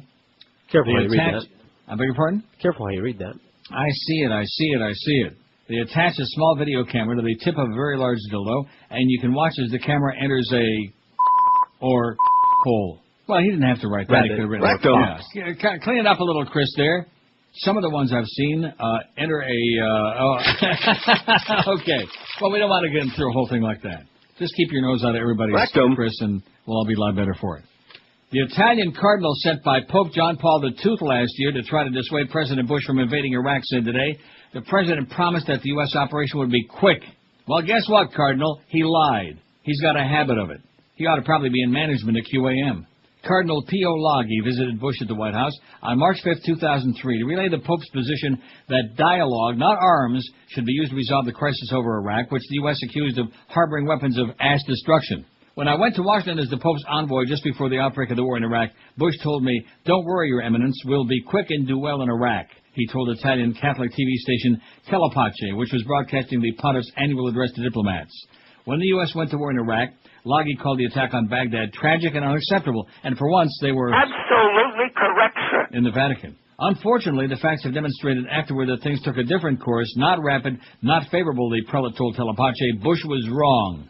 Laghi was the Vatican's first envoy to Washington in the 80s and established a friendship with Bush's father, former President George Herbert Walker Bush, and he said, for your father, don't do it. Don't do it. And he did it. And we're still over there, and it's like a bloodbath. Every day, more bad news, and, of course, nobody cares. It wouldn't surprise me if Don... What was his name? Corleone. No, the one that's in Italy. The bad news, Dell'America. Oh, Don Tomasino. Don Tomasino. That's it. There you go. I know my Dons, man. Like the brainstem. New York, in the transcript of an interview with the Boston Globe's Ty Burr, published this weekend on the newspaper's website, actor-activist Sean Penn reflected on the criticism he received in the media about his 2 visits to Iraq. I wrote a letter to the Washington Post a couple of years ago before we went to the war, Penn said. The very things I was criticized for saying then are now being reported by Bill O'Reilly. I was criticized for suggesting the possibility there were no weapons of mass destruction, but the bigger issue is that it's an absolutely stupid notion that you should take the title of someone's profession and attach it to what they should not do. It has nothing to do with citizenry. I think they should shove it with their hypocritical Ronald Reagan standard right up their ass. You go, Sean. Good for you, baby. Rectum. A lot of things getting shoved up a lot of asses, I'll tell you that right now. From what we just had. Yeah. Anyway, what do we got in the pool? Where was God when we had that horrendous tsunami? I bet you it's going to be 200,000 before they get done. Oh, yeah. It's over 150,000 now. Sure. God is a figment of man's creation. 172 of you said that. There is only... Neil, God! 145 said that. God doesn't interfere with nature. 117. Just like Mama Corleone said. Don't interfere. Remember that? Right. When they were at the dinner table, and Sonny started giving Carlo a little what for there. Don't ever talk to my sister or whatever. Santino, don't interfere. Morgana King, we love her, rest in peace. A lot of dead people from that movie, you know what? Well, it's an old movie. Let's see. God was planning the outcome of football games, 95. God caused it to punish the infidels, 35. He was smoking a big fat one, 23. God was on vacation, 18. And God keeps screwing up, 8. Let's see. Tessio A. Pagoda, he's dead, right? No, he's not. Get out of here. Fish? He's not. Fish is not dead? Not. Sounds fishy to me. Are you sure? Positive. Are you sure? Cleanser, he's dead. Paul Castellanos? Right. He was fat. Well, he was big and fat. Tessio, on the other hand, was tall and skinny. Still alive. Let's see. Who else? Marlon Brando, big and fat, dead. Morgana King, big and fat, dead. See that? Mm-hmm. See a pattern developing here? I sure do. Know it well. Who else was in there? Eli Wallach? He's not skinny. Dead. Huh? He's not dead. He's not? I don't think so. Damn it. Look it up. Google it, Josh, for us, please. Eli Wallach. Who else am I leaving out? Robert Duvall, he's still going strong. Mm-hmm. He's still alive. Mo Green, he's still alive, right? I suppose. I don't know what that actor's name was, Mo Green. We always hit a snag there. Do we? I don't know who he was. Do you know who I am? No. I'm Mo Green. I made my bones when you were going out with cheerleaders. Oh, I know who's still alive. Al Martino. Johnny Fontaine will never get that movie. Okay. What about, he just died. Now, remember, we had that on. Right. The guy that played, don't tell me, Waltz, Jack Waltz. Right. Or is it Waltz? Whatever his Sounds name was. like it. You know, I'll tell you one thing. Anybody that ever wants to put a horse's head in somebody's bed, watch The Godfather. I was thinking about this in the shower yesterday morning. I mean, I realize it's fiction and we're supposed to have give them a little slack for artistic, whatever they call that. But you have to give them an awful lot of credibility that somebody could be sound asleep. And of course, keep in mind that the sheets and the blankets were all like wrapped up. Remember that? Because he was unfolding all of them. So somehow, while he was in the bed, they sneaked in and stuck Khartoum's head in the bed while maybe he was a sound sleeper. Luca did it? Luca did it. I didn't know that. Extended, if you watch your all the missing scenes and everything. I didn't know that. Yeah, he right after the meeting, he calls Luca in to go take care of it. I'm sure Luca went there with a staff. So I guess that was before Luca went to visit Bruno Tattaglia. Right. That was supposed to establish what kind of a badass Luca was to us members of the audience, but then they took it out. I'll be damned. Don Corleone, I am honored and grateful that you have invited me to your daughter's wedding. So Luca was the Dago Guinea Wop that came out of the woodwork. Oh, I see. I don't care how many. Well, it just took one big one. It says, hey, Neil, why does QM create a new revenue stream by doing an online auction for talk show hosts for the 4 to 7 time slot? Can you imagine? Juan from Little Havana, Richie from Boar's Head, Mark the Jets fan, and all the other chronic sports nerds can make their sports broadcasting dreams come true. With, of course, Lenny Martez as the sidekick. Boca Brian says Mo Green is dead. Oh, I know who else is dead, and that's McCloskey. That was Sterling Hayden. Right. Well, he's old. Right? The veal, though, he said, best in the city. Eli Wallach is alive. Oh, damn it, there is no God. That proves it right there. We just proved it. People will say, oh, you think there's no God? Prove it. We just did. 28 after 1 at 560 WQMD. If you earned less than $50,000 last year, if the answer is yes, it's definitely time for a career change. So pick up that phone or just fondle it and call Fast Train at 1-866-FAST-TRAIN. Fast Train can have you trained and ready for a new high-paying career in as short a time as just 4 short months. Fast Train offers high-demand paid career training. If you like computers, if you ever thought of becoming a computer network professional, call Fast Train toll-free 1-866-FAST-TRAIN. And don't forget, the demand for computer professionals right now is at an all-time high, and Fast Train can have you trained and ready for that new career in as little as 4 months. I think I just got through saying that. Fast Train's got locations all over South Florida, so no matter where you live, there is likely going to be one nearby you. Kendall, Miami, Pembroke Pines, and Fort Lauderdale. Fast Train offers you job placement, financial aid for people who qualify too. Day, evening, and weekend classes are forming right now. So if you'd like to get off that dead-end job of yours, if you'd like to say goodbye to your schmuck boss, here's the answer for it. Get yourself some real cash with a real career and real training. Call Fast Train today, 1-866-FAST-TRAIN. Let me say it again, 866-FAST-TRAIN. You're listening to Neil Rogers exclusively on 560.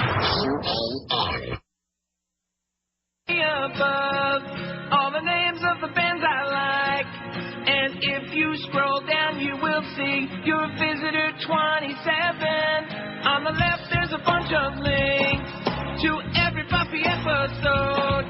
I got a chat room but no one's there. I'm working on a screensaver, so if you have some time to spend and you don't have any friends, there's a place I recommend. It's all about me.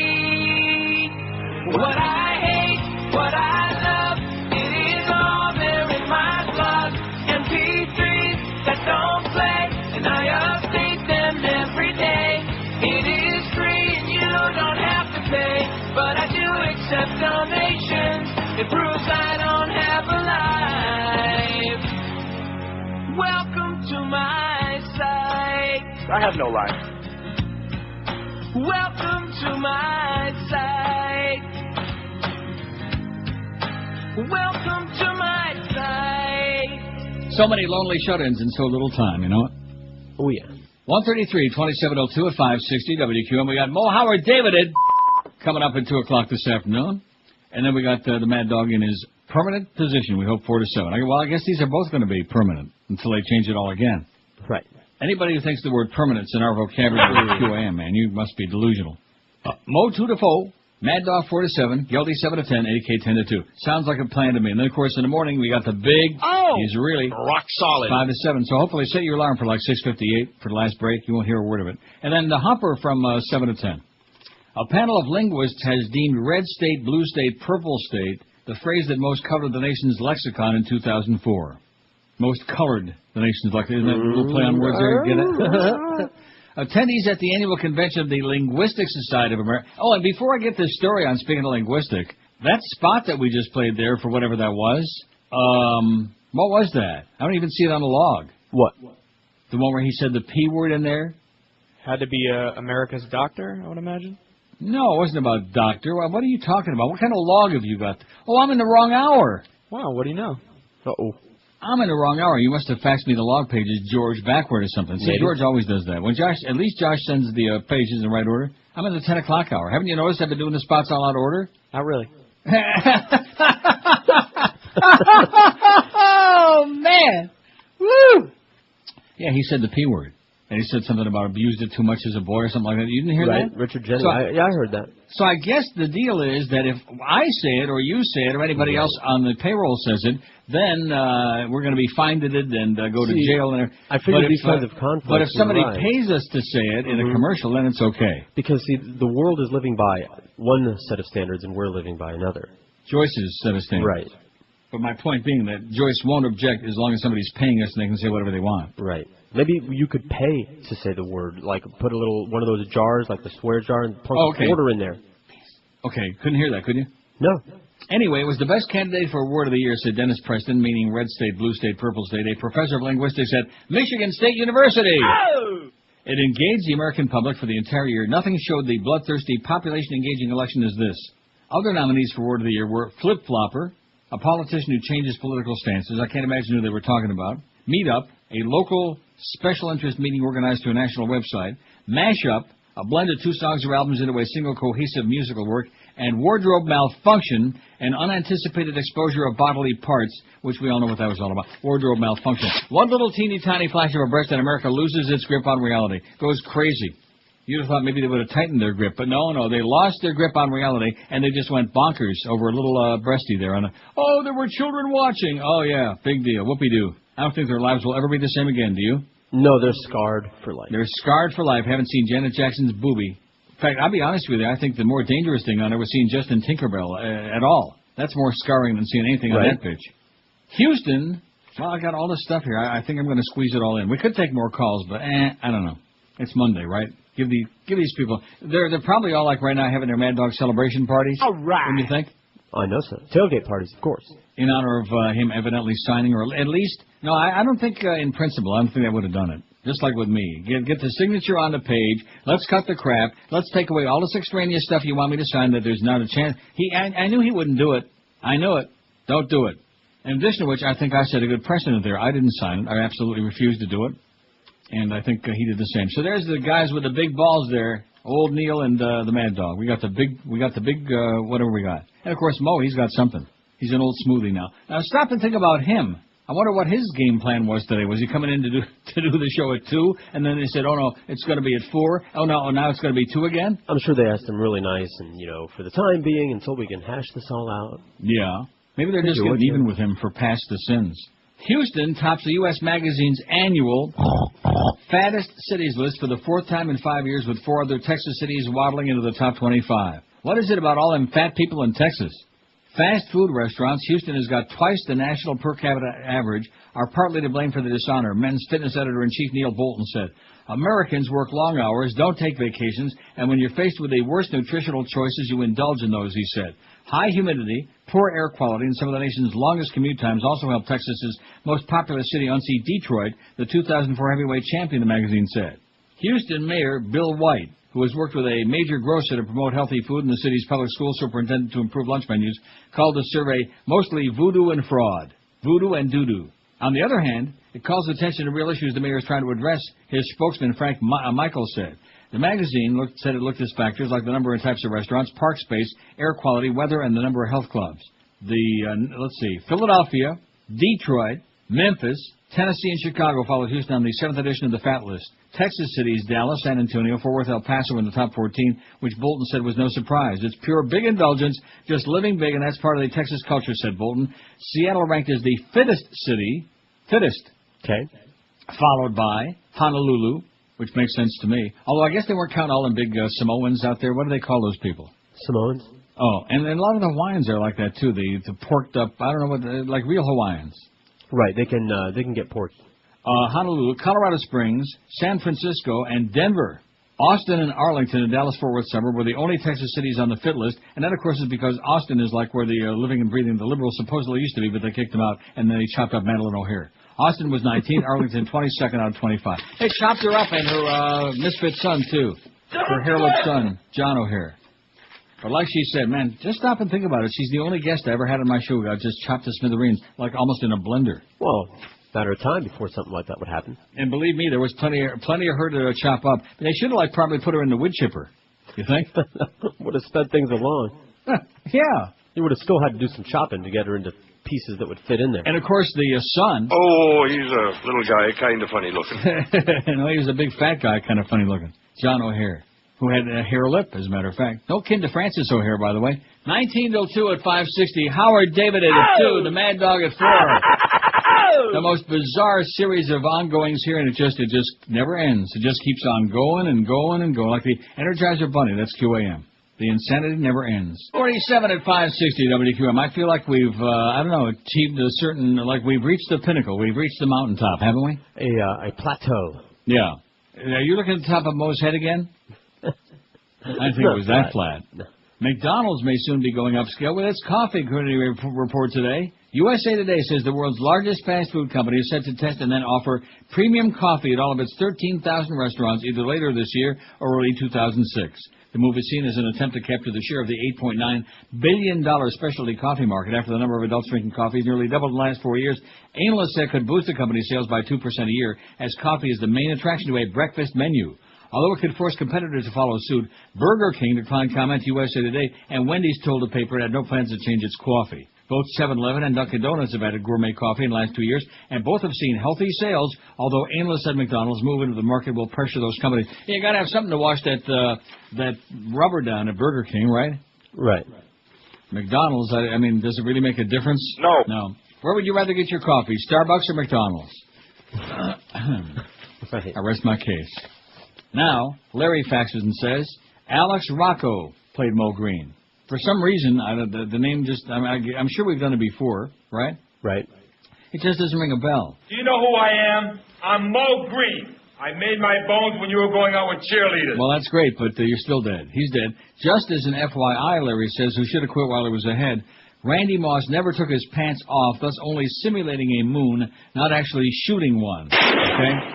Yeah, okay. We all saw it about 4,000 times, okay? They've shown it over and over again. Just like that guy that fell in the drink that they were yanking out of there. And lost his trousers. Yeah, lost his trowel, and so as a result, we see that over and over and over again.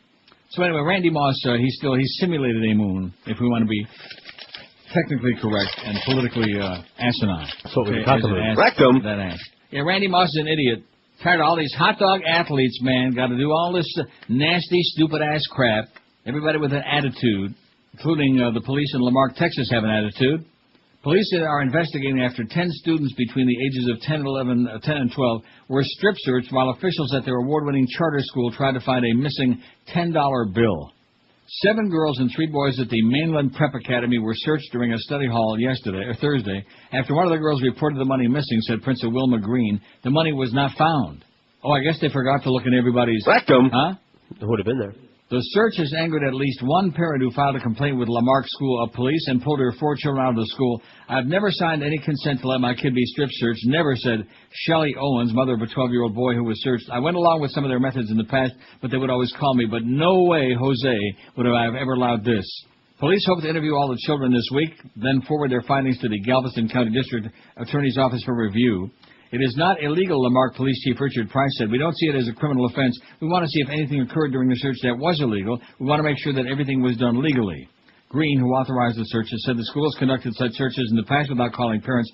I've done it before, she said. Never had a complaint. I can't say if it happened again, I wouldn't do the same thing.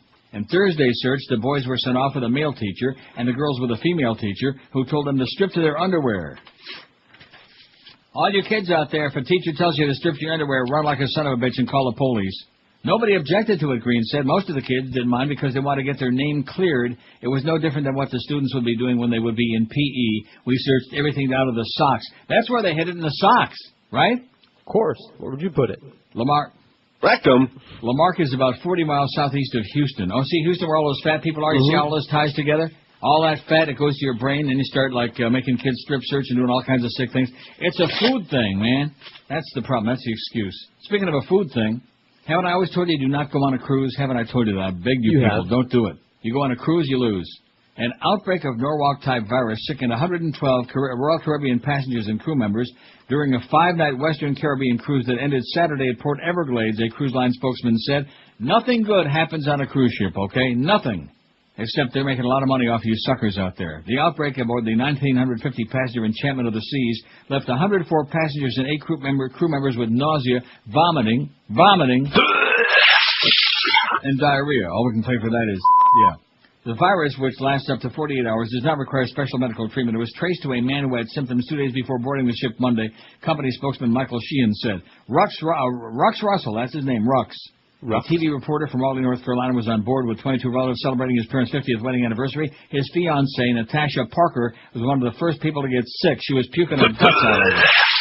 She came down with symptoms Thursday night on the return leg of the cruise to Key West, Cozumel, Mexico, and Belize City, Belize. Parker was so sick that Russell insisted the medical staff treat her in the ship's infirmary, even though crew members warned him that he would have to pay to wake the doctor in the middle of the night.